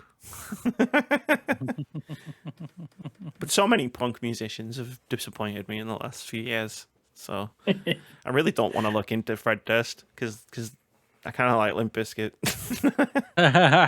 It's that ignorance thing you were talking about at the beginning of the podcast. It's like, I don't want to know. Like, yeah, kind of. I want to stick my head. I want to keep listening to Limp Bizkit. Yeah. It's cringe, but it's my cringe. Basically, yeah, that's fair. Oh, there's nothing wrong with the cringe of Limp Bizkit. But I won't lie. It was interesting that Japan don't like Dead Space. It's not that they don't like Dead Space. It's that they have a bit of a problem with extreme violence and dismemberment, which makes no sense. So this is a story from IGN of EA Japan. Exec criticized Japanese rating boards for allowing Stellar Blade uncensored but banning Dead Space. This is directly from the article. Executive Electronic Arts Japan has criticized the Japanese video games rating board for allowing upcoming action game Stellar Blade to be released uncensored, while EA's own Dead Space was banned in the country. Yeah, otherwise known as the booby and the Buddha game. Quote, what's going on at CERO? So that is the ratings board for those who are the Computer Entertainment Rating Organization. There you go. Quote, the Stellar Blade demo was really fun and absolutely action-packed. However, Zero, you denied our Dead Space a rating because it included cross-sections of severed body parts and internal organs. But here we have both cross-sections and insides on display passed off with Zero D rating. I find this hard to accept. Can we just stop for a minute and applaud that the Booby and the Booty game got a D rating? Wait, I'm going to modify it slightly. Bet you are. Double D rating, there it is. Yeah. Can I just say that is kind of funny? I'm not gonna lie. Can I just say though, like one, the developer who's talking about this is very clear that they're not criticizing Stellar Blade; they're criticizing the ratings board. But two, like there's a word missing from his quote. Like, and I'm not condoning what Zero banning like Dead Space. Like, I think it's ridiculous when video games get banned in countries for their violence. Oh no, think of the children.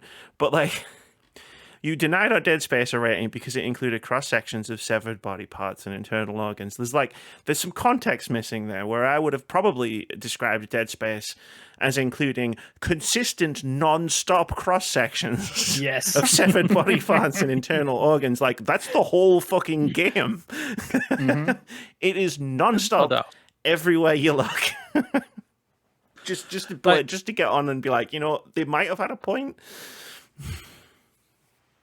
I think personally he does have a point in a certain point of view part, because it's just like, Japan, you guys are crazy for your anime, and there is some fucked up anime out there.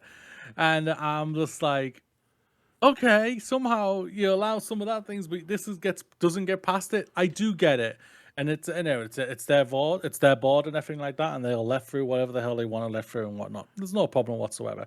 One of my biggest issues when it comes to this is to the EA general manager guy is just like, you shouldn't have. Basically, it's because obviously what was obviously revealed a couple of weeks ago, that basically Dead Space 2 is probably not going to be happening whatsoever. Basically, and everything like that. For me, it's just like, EA again. Once again, just like Square Enix does all the time, you probably had your sales expectations way too high, thinking that this was going to be as a Star Wars seller and everything, and it was never going to be a fucking Star Wars seller type of thing. But also I want to shame a little bit towards the gamers too, a little bit. This is like, you guys should have gone out and bought this thing when it came out, when it came to like supporting it and whatnot. So it's just like, it's a double-edged sword I think he's just whining more because he knows like we're not going to get a Dead Space 2 remake or a new Dead Space type of game right now, and he's just whining, thinking, well, you let this thing through, and he's just doing things just to whine a little bit because he knows a game that he was hoping would get through didn't get through, and he knows they're not going to get a sequel or a remake or whatever. So that's how I see it. He's just whining for the sake of whining for the most part. I think with this example in particular is comparing apples and oranges. To your point, Amy, about consistent gore and violence of Dead Space versus what goes down in Stellar Blade, and obviously, like, we waxed lyrical a few weeks ago about the what's going on in Stellar Blade itself, and for reasons that might get a more severe rating, but it's. Yeah, it does spark of sour grapes, and just to credit the general manager, Sean Noguchi is the gentleman in question. And I agree with his overall point, but for a different reason. Where it's like, you're right. Dead Space should have been allowed to be sold in Japan, because the fact that the fact the ratings board is that strict is ridiculous.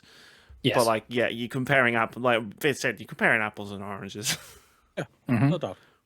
And maybe I just wasn't. Maybe it was just the fact that I saw the word Stellar Blade and Censored in the same article, and like, I feel like if you put those things together, it's like summoning Beetlejuice. It's another tick in the box. Like, as soon as I started reading the article, I was like, started swaying. It's just like, no, God, no. What have you sent me, Moody? But yeah, that was what was going on in Japan.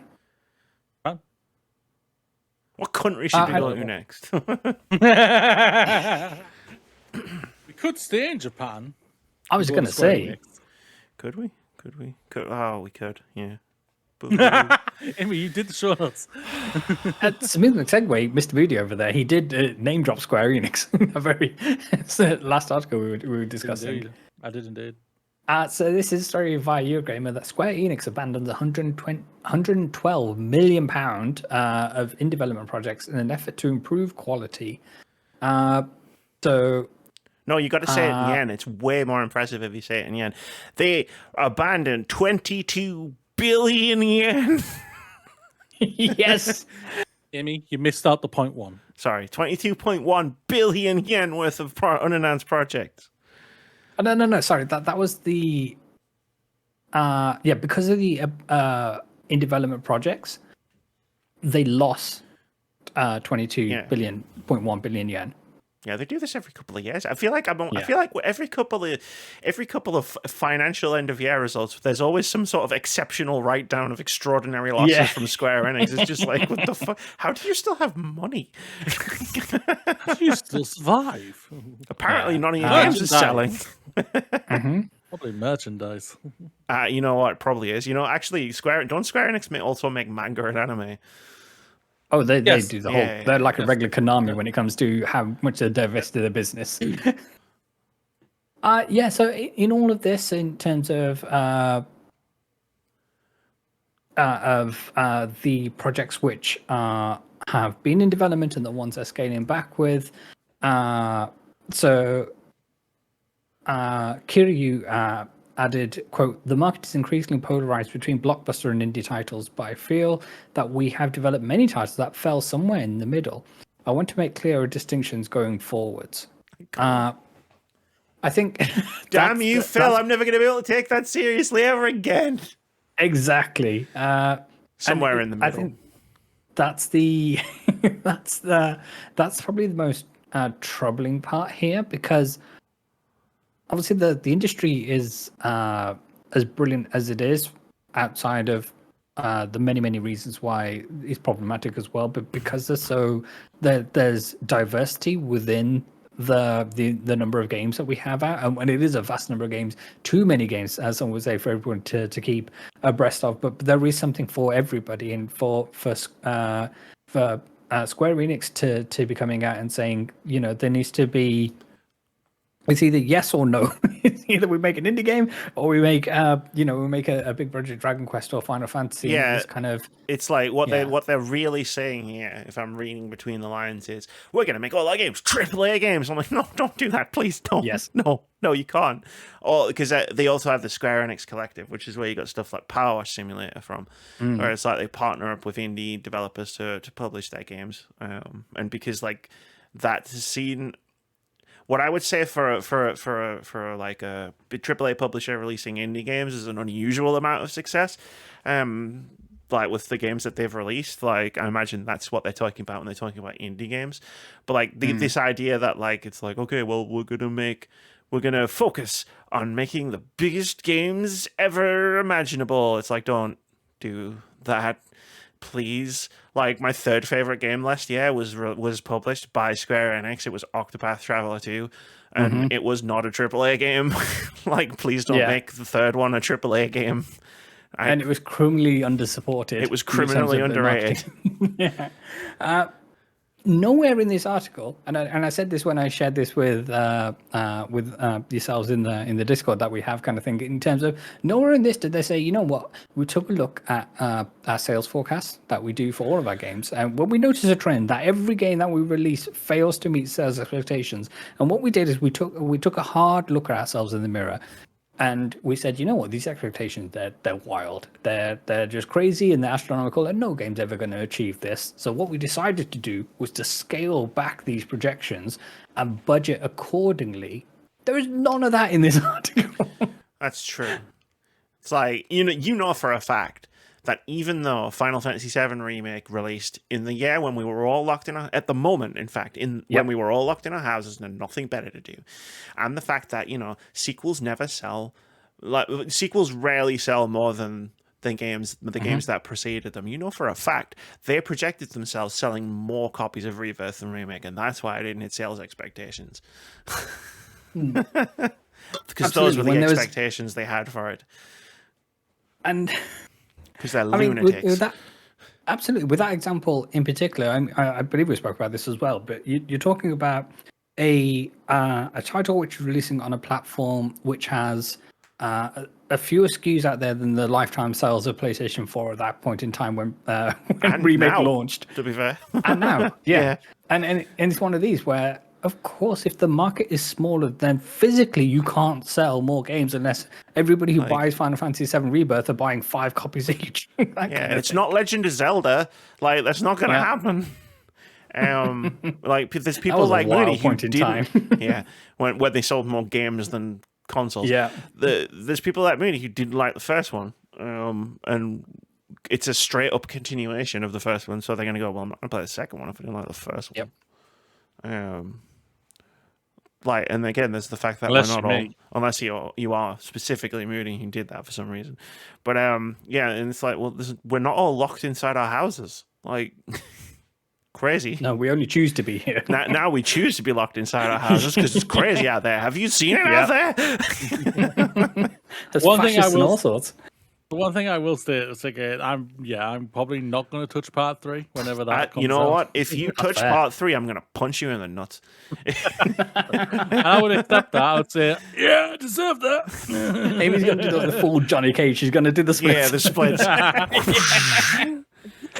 Can we just take a second? Because there's a sentence in here spoken aloud by Kiryu himself. Takashi Kiryu. That I have to draw attention to because I feel like it's one of those things that I'm going to notice because like I pay attention to weird shit and I like it when people say dumb stuff that doesn't seem dumb until you really think about it. Meanwhile, the tastes of customers in the gaming market have diversified and customers have come to enjoy content from a variety of genres as opposed to the old days where we didn't enjoy content from a variety of genres. We all just played the same genre, Sonic the Hedgehog. Like, yeah. It's an interesting statement, and the more I think about it, the more it makes my brain hurt. Like, we've all suddenly just come to enjoy games from a variety of genres. Like,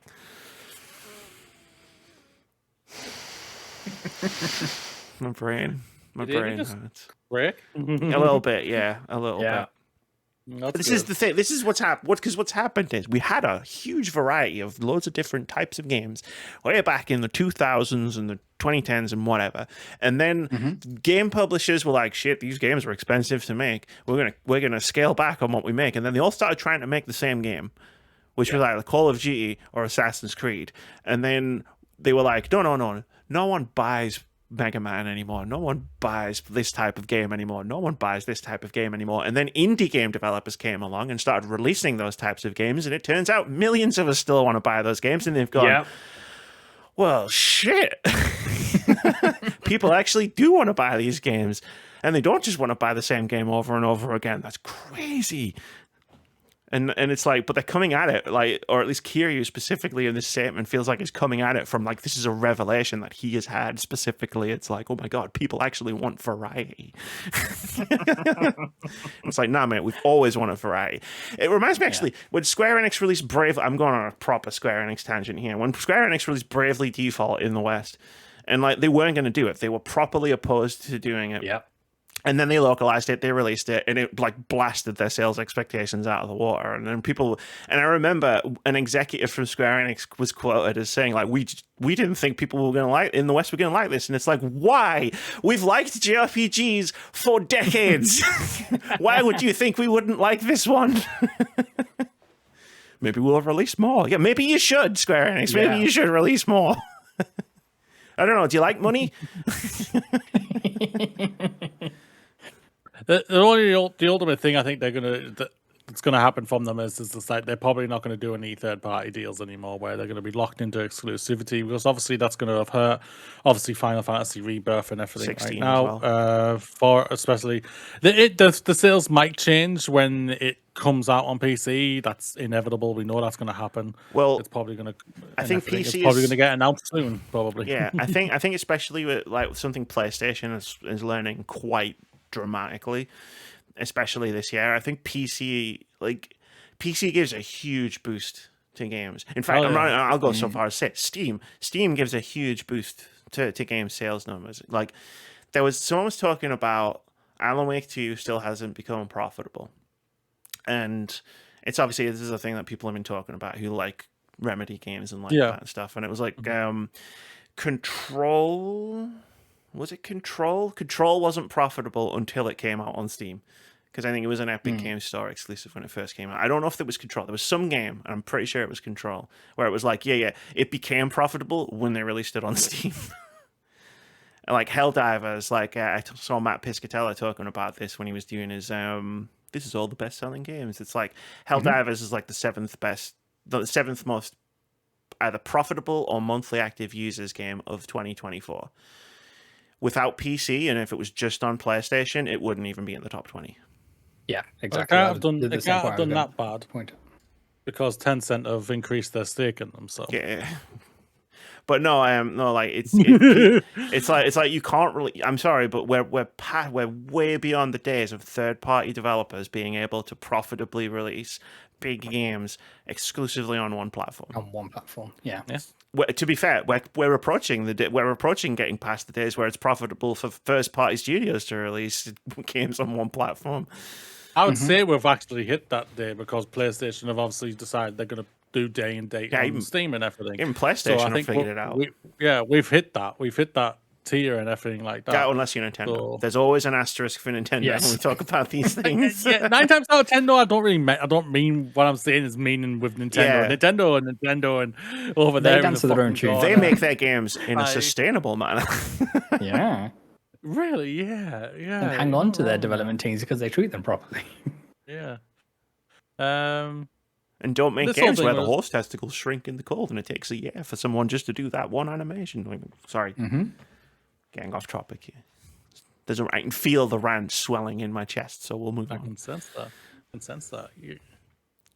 I can sense it. I have some rants about game development, but I'm not a game developer, so I try to keep those rants to myself because I'll inevitably say something dumb and stupid. Don't worry, a lot of people say dumb and stupid things who aren't developers out there. Oh, no, but I don't want to join them. Stupid things just because I'm just saying, like, yo, I don't understand a lot of things when it comes to development. I understand the niche thing on my side and everything, but I also listen a lot when I'm at where I'm at. This is why I make video essays, because then I research and I just say what other people are saying. And I fact check myself constantly. Amy may not be a video game developer, but you are a game consumer. And speaking of game consumers, Game has decided to make the brilliant decision of selling a Fallout TV show backpack, which retails for 200 British pounds sterling. What's a backpack made out of? Is it unobtainium? I don't know. No, that's a joke about the canvas bags from Fallout 76. This thing looks so bad. Like, it looks... The worst thing about it looks fake. That's how bad it looks. It's probably an AI. We're going to find out it's an AI generated image, aren't we? Yeah, probably. Hell yeah, probably. Guaranteed you that. For all the listeners, I highly recommend going over to Eurogamer, who published an article saying... yeah, absolutely. So Game is selling a £200 Fallout TV show backpack. And that's not the only thing they're selling. They're selling a Pip-Boy that's themed after the Breakhead hit TV show. It looks like a cake decoration. It does. Thank you. Sorry, I'm looking at it. I'm like, it does look like a cake decoration. It does. But yeah, the Vault 33 is on there, and it's got like a separate roll-up bit, which is in yellow, attached to it, and it just looks like a backpack which would retail anywhere else for... No, continue. I've just realized something. No, that's fine. Yeah, that would retail for... 200, £300. The Pip-Boy. It's pretty expensive. I'm talking about the backpack, just in terms of this without the Fallout branding, quote unquote, because it just says 33 in the Vault Tech logo, would retail for somewhere in the region, I want to say, of £50 to £80, somewhere in that region. I don't know. I haven't bought a backpack. It's one backpack, Michael. How much could it cost? $10. That's your Arrested Development reference for the year. There you go. I just realized I watched less than 2 weeks ago, I watched all of the Fallout TV show on Amazon, and this is the first time I realized that she's from Vault 33. I just realized I didn't even take really? that. I didn't even take that information in while I was watching the TV show. Interesting. Well, there you go. Although this should come with a warning that if you do decide to purchase one of these, you may have to subject yourselves in A, going to a game store, but B, going into a Sports Direct in order to get to a game store if you're not in a cherished part of the world which has independent game stores. So I advise don't do it. I feel like I got secondhand embarrassment just from walking past a game store a few weeks ago. Yes. So friends, don't do that and be smart about your purchases. Look, right, if you want a Pip-Boy, and I understand, Pip-Boys are cool. Like one of the old Fallout games, special editions, like you can still get it, and it comes with a Pip-Boy. I saw one in a window of a CAX a few weeks ago, and it looks sick. And I almost bought it, and then I remember. I think it was Fallout 4 that came with a Pip-Boy. Yeah, it looks really cool, and I really want it, but. One day maybe, but yeah, no, just get that one instead. Yeah, because this Pip-Boy, let me tell you about the features it comes with. It can tell the time. Wow. End of statement. I wish I had, I wish I had something that I could carry around with me that could tell the time. It's upside down, shit. Like it could tell the time, crazy, and it's got a picture of the two of Alex and Steph from Life is Strange making out. It's great. There you go. Better than a Pip-Boy. Sounds gay, I'm in. Sounds gay, I'm in. Glad Moody forced me. Moody practically forced me to play that game, and I'm really glad he did. Is there anyone else you'd like to go, my friends? We've got time for one more quick-ish one. Do you want to go to the first story that you put in? Oh, me playing Dragon's Dogma 2 and getting pissed off. Okay, yeah, sure. I'm assuming you're not talking about the tracker we've had on the dock the entire year about layoffs. Oh, no. Good, because that's just there for context. Of course. Yeah, so I've been playing Dragon's Dogma 2. I'm still not finished it, so I'm not here to like review it or anything. But like I was playing it this morning, and I was getting really frustrated. And I feel like I'm getting more frustrated as the game goes on. I'm still really enjoying it. Still love a lot of the design and stuff. But I need to talk. I don't know whether I need to talk to the Capcom developers that made it, or if I just need to get this off my chest in general. But we need to have a conversation about enemy density for a second. Okay. In an open environment, because so I'm at a point in the game where I'm going to a new map, and I'm like. Amazing, like because I've been around this part of the map for ages, and it's great, and I found loads of cool stuff. But now I've walked through a gate, and I'm in a whole new environment, and I'm like, oh my god, I'm in this whole new fucking environment. This is great, and I don't want to say this is exclusive to the second area. I definitely felt this a bit in the first area, but like the first thing you have to do is go, like main quest wise, is go from here to a town, and it's a long fucking distance. Okay, and what I'm realizing is. When traveling a really long distance in Dragon's Dogma 2, I'm starting to realize how densely packed the world is with enemies. Too densely packed. I'm struggling to go like round a corner. Oh no, there's some wolves.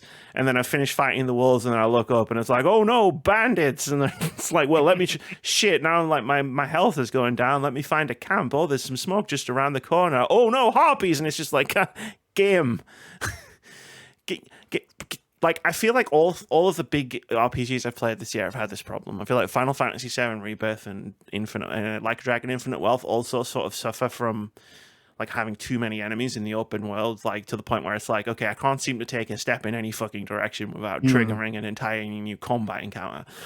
But the difference between Dragon's Dogma Infinite Wealth and Final Fantasy VII Rebirth is Dragon's Dogma 2 is specifically designed around, hey, don't you want to explore, like see what's around, like in all these different directions? And I'm like, I do, but not so much when every 10 steps I'm getting attacked by a new type of enemy. Because then that's actively discouraging me from exploration, because all I'm doing is doing fighting, and I want to find cool caves and cool ruins and holes in the ground that I was talking about last week. But what I'm finding is trash mobs in every direction. And I'm not having fun fighting them because I've already fought them 3,000 times. Please get them out of my way. I can see how that's a problem. Yeah, no, 100%. And Yeah, friends, by no means don't take this as a commentary of, oh no, of course Capcom did it this way so they can incentivize you buying whatever DLC you need to get the fast travel packs. This isn't about this. This is just about density of how many motherfuckers you're going to throw at this poor woman every time she tries to take a step. I know. Anywhere. I like hear the horn, and I'm like, oh no. But not now. Not again. I found this really cool ropeway thing because this new area turns out has this entirely new mechanic for traveling around, and I'm like, this is cool. And I'm trying to turn the handle, and I'm getting attacked on the thing, and I'm like, just like, come on. It's like, stop attacking me. Could be bouncing on mushrooms in Gungaga. But yeah, it's not a thing I bring up too much to criticize those other two games because I'm just trying to get from point A to point B, and I know where point B is. I'm not exploring randomly to try and find stuff because those two games both like tell you exactly where everything is. It's becoming a problem in Dragon's Dogma 2. But like it's starting to warp my mind in terms of like world building, where I'm like, there is no way that this world is fit for human habitation. You cannot go 10 steps out of a town without getting attacked by a golem. How do people live in this world? Just in constant fear. That's how it is. Like, I'm starting to question the world building itself now out of this, where it's just like, you go on an ox cart, like I was explaining last week, and like, sometimes there'll be one random encounter, and sometimes there won't. Well, like, motherfucker, I have walked that road that ox cart goes down on. That ox cart would be constantly under siege. Even the public transport would not function in this world. Awesome. Thinking too logically about the stupid video game with the stupid dragons in it now. Thinking about the infrastructure. I'm thinking about the infrastructure of the fucking... No wonder the life expectancy of these people is 13. They can't go outside. How are they adults? Everybody should be dead. Exactly. They should decide to move out when they're 16, hit the road, and die immediately. There you go. But I'm done. Yeah. Sorry, I just really needed to get No. That was brilliant. Hey, my friend, take us to the closer. Amongst like-minded individuals. Can I just say thank you both for avoiding the story about jiggle physics? We got you, girl. Because I did put it in there, and I would have talked about it if you wanted to, but my heart just wasn't in it. I know, but it's all good. Yeah, it's time for the closer. It's time for OpenCritic Head-To-Head. This is the game we play every week where we try to guess the OpenCritic average of upcoming games. Whoever guesses closest to the score gets a point. If you manage to guess the score correctly, you get 2 points. But really, it's just an excuse to talk about video games. Last week, we tried to guess the OpenCritic average of one singular upcoming game. Endless Ocean Luminous. We all sat down. We all sat down for our OpenCritic guesses. We all agreed we didn't know anything about this fucking game. Not one of us. And Mooney guessed it, we get a 75. I guessed it, we get a 70. Vitz guessed it, we get a 71. At the time of recording, it has an OpenCritic average of 63, which means Amy gets the point and puts the scores at Amy 12, Moody 19, Vitz 4 with 4 draws. Hey, Moody, got a question for you before we get into the next part. Who do you think's going to finish with more points? Vitz or draws? It's neck and neck right now. It's neck and neck. This is it. But because Vitz is only scoring double points, draws technically has more games. Yeah. So that means draws would win because it has more games. Is this another Joe Medforce versus Russell situation? Where Russell lost Fantasy Critics against a player who wasn't even playing. Yeah. That doesn't surprise me, actually. It was a great, very entertaining. It's just playing against himself right now, so it's just like, yeah. I know that the comeback is still on. It's coming. Yes. It's for Amy. Yes, yeah. Okay, we'll see. Cool. Let's talk about some games. We got a few games coming out next week. Yeah. First up, we've got Prison Architect 2. That sure is a game that Prison Architect 1 is sure is a game that I have on Steam that I played for 30 minutes and I couldn't understand it and I closed it and I never played it again. Moody, what do you think Prison Architect 2 is going to do? 79. Damn, 79.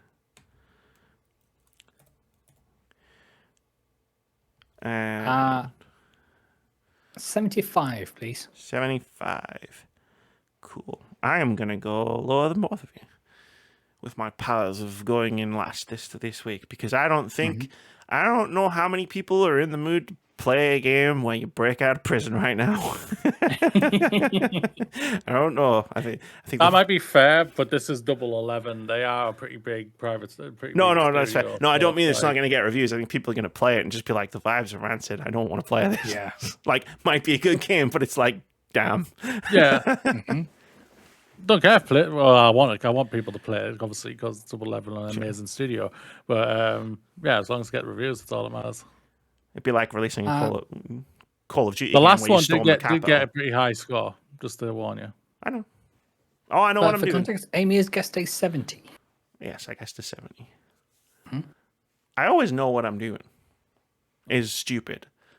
I'm glad you finished that sentence. I wanted to leave the pause. Yeah. I wanted to see who would give me the quizzical look, where I like, really? Like, yes, really. The next one, and what I'm really excited for, Animal Well. Yes. I feel like me and Moody have not shut up about this game for like a year. It looks amazing. It looks so fucking good. Like, I can't wait to freaking smash this on my PS5. It's gonna look sexy as hell. Someone might need to just text me, like, because I like just make sure proof of See life. if you're alive. See if I've, because I might just die of dehydration from not moving.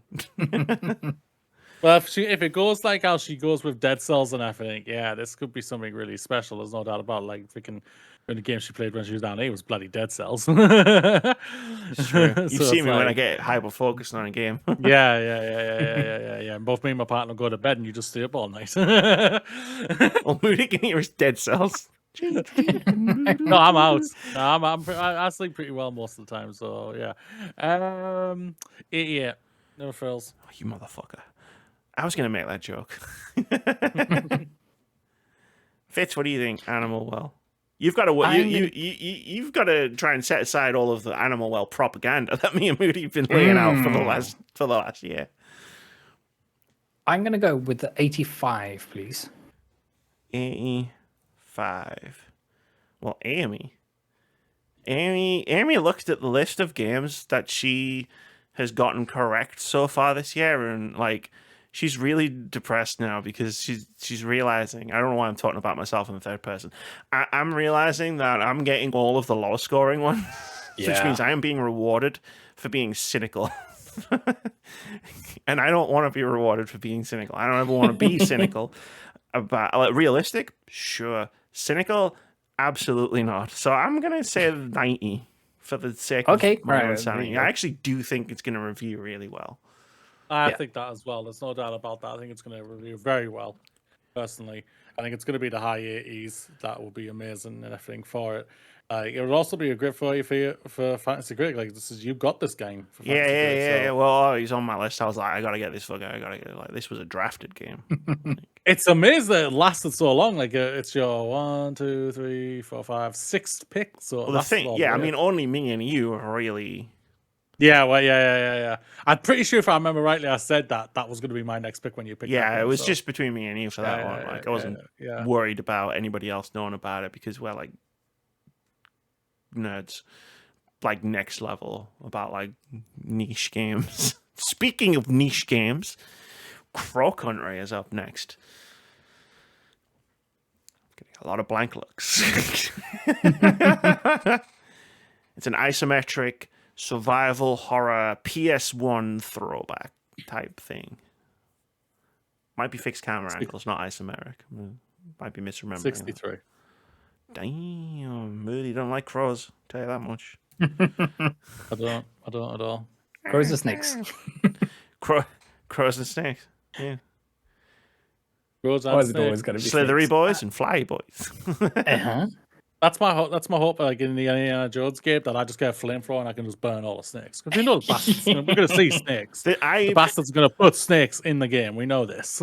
There will be, if they do a gameplay reveal for Indiana Jones, you take this prediction of the bank. If they do a gameplay reveal, there will be a section of gameplay shown with Indy like in a place with loads of snakes, and it's a quick time event, slowly like, oh no, you've got to like not have a freak out because you'll fall over and die somehow section of the game. Awesome. I'd like to go with let's stick with the 5. So let's go 65, please. I thought you were getting a 5 there. I thought he was gonna go 50 something there. I was thinking, what? Even the Fast and Furious game got like 30 something. Jesus. I was not Slightly Mad Studios' finest hour, put it that way. It was an interesting time of running a game called OpenCritic Head-To-Head, I'll tell you that much.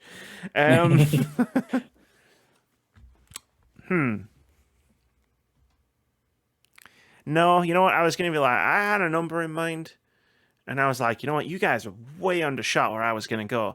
Do I play tactically? No, fuck that. Tactically sucks. It's boring. 75. Okay. Nice. I don't get the scores dead on very often, but I am always trying. But I'm no Vitz. What can I say? The last game that is coming out next week that we're going to guess the OpenCritic average for is Little Kitty Big City. It's Untitled Goose Game, the cat version. If you haven't had a chance to check this game out, it is adorable. It's being put together with helps with the fine folks at Pop Agenda. This game is all different kinds of cute, and I highly recommend you go and check them out. It's going in Game Pass. Shit. I'm still going to have Game Pass. I might fuck around with this game. Interesting. Okay. That's now changed things. Was it because I invoked Untitled Goose Game? Honk. If they're getting help from them, yeah. Are they getting help from them? I don't know if they're getting help from them. I was just going off. It's a cat game where you run around. It's a cat game, yeah. Where you run around, cause chaos. I thought. Oh, it's not a house game. I don't think. No. Oh, okay. No, it's not. It's a double. It is coming from the Pop Agenda stable, though, so they don't tend to put out bad games. This is their first game, apparently. Everybody's going to start somewhere. That's true. Huh. From Swedish film director Joseph Fares. What? Oh, I'm reading the wrong thing. I was going to say, that's It Takes Two. I'm reading. Yeah. Well, because the picture of the cat is right above the Brothers thing on the Game Pass page. I was like, what the fuck? What did I not know about this game? Like, oh no, that's Brothers. This makes more sense. 70. 70. Just give us a time. Just let my dog out. Yeah, that's fine. I mean, we might have finished the podcast by the time we get back. Since this is literally the last thing. It's 75, please. Sticking with the 5s. 75. 75. 70, 75. 70, 75. I don't know what I'm doing. I'm trying to kill time. Mindy does this. He leaves at the most inopportune moments. And I can complain about it because I know he's not going to watch this back. Stop. Friends, honestly, Amy figures out what score she's gonna pick. Do please go and check out the D&D thing, because Moody does a thing which I was flabbergasted by. I was flabbergasted by it. So, Little Kitty, Big City. You know what? Carnage, chaos, destruction. I feel like those are all things that I personally would really like to unleash. In cat form? In a video game, I should probably clarify that. And as a cat, you know what? We talked about this a while ago. I think Stray got a bump in terms of its critical reception because it started cat. Yes. That was always my that was always my theory. You know, I can't comment on the game itself. I never played it, but I feel like it was the cat game, and I feel like people really vibed with the fact that it was the cat game. So it's like finally some representation. Finally, some cat representation. Well, we've had a fucking geese.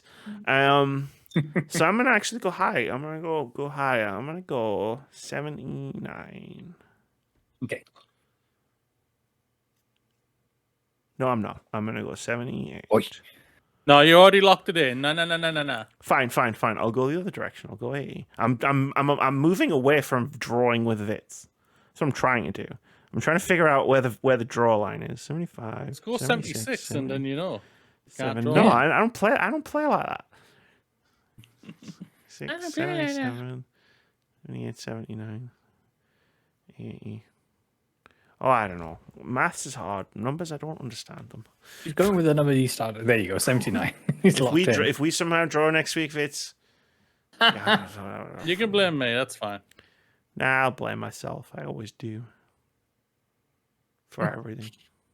Even the things that aren't my fault. Mooney, this is becoming a downer. Take it away with the ending of the podcast, please. What's up, everybody? You've made it. It's another day is behind you. Another week has passed. We are all proud of you. The world may be ending, but you are special. You deserve the absolute best. You are truly good enough. You're doing great in a crazy world. We believe in you. Live long and prosper. High five the sky. And as always, fuck the Tories. Tick.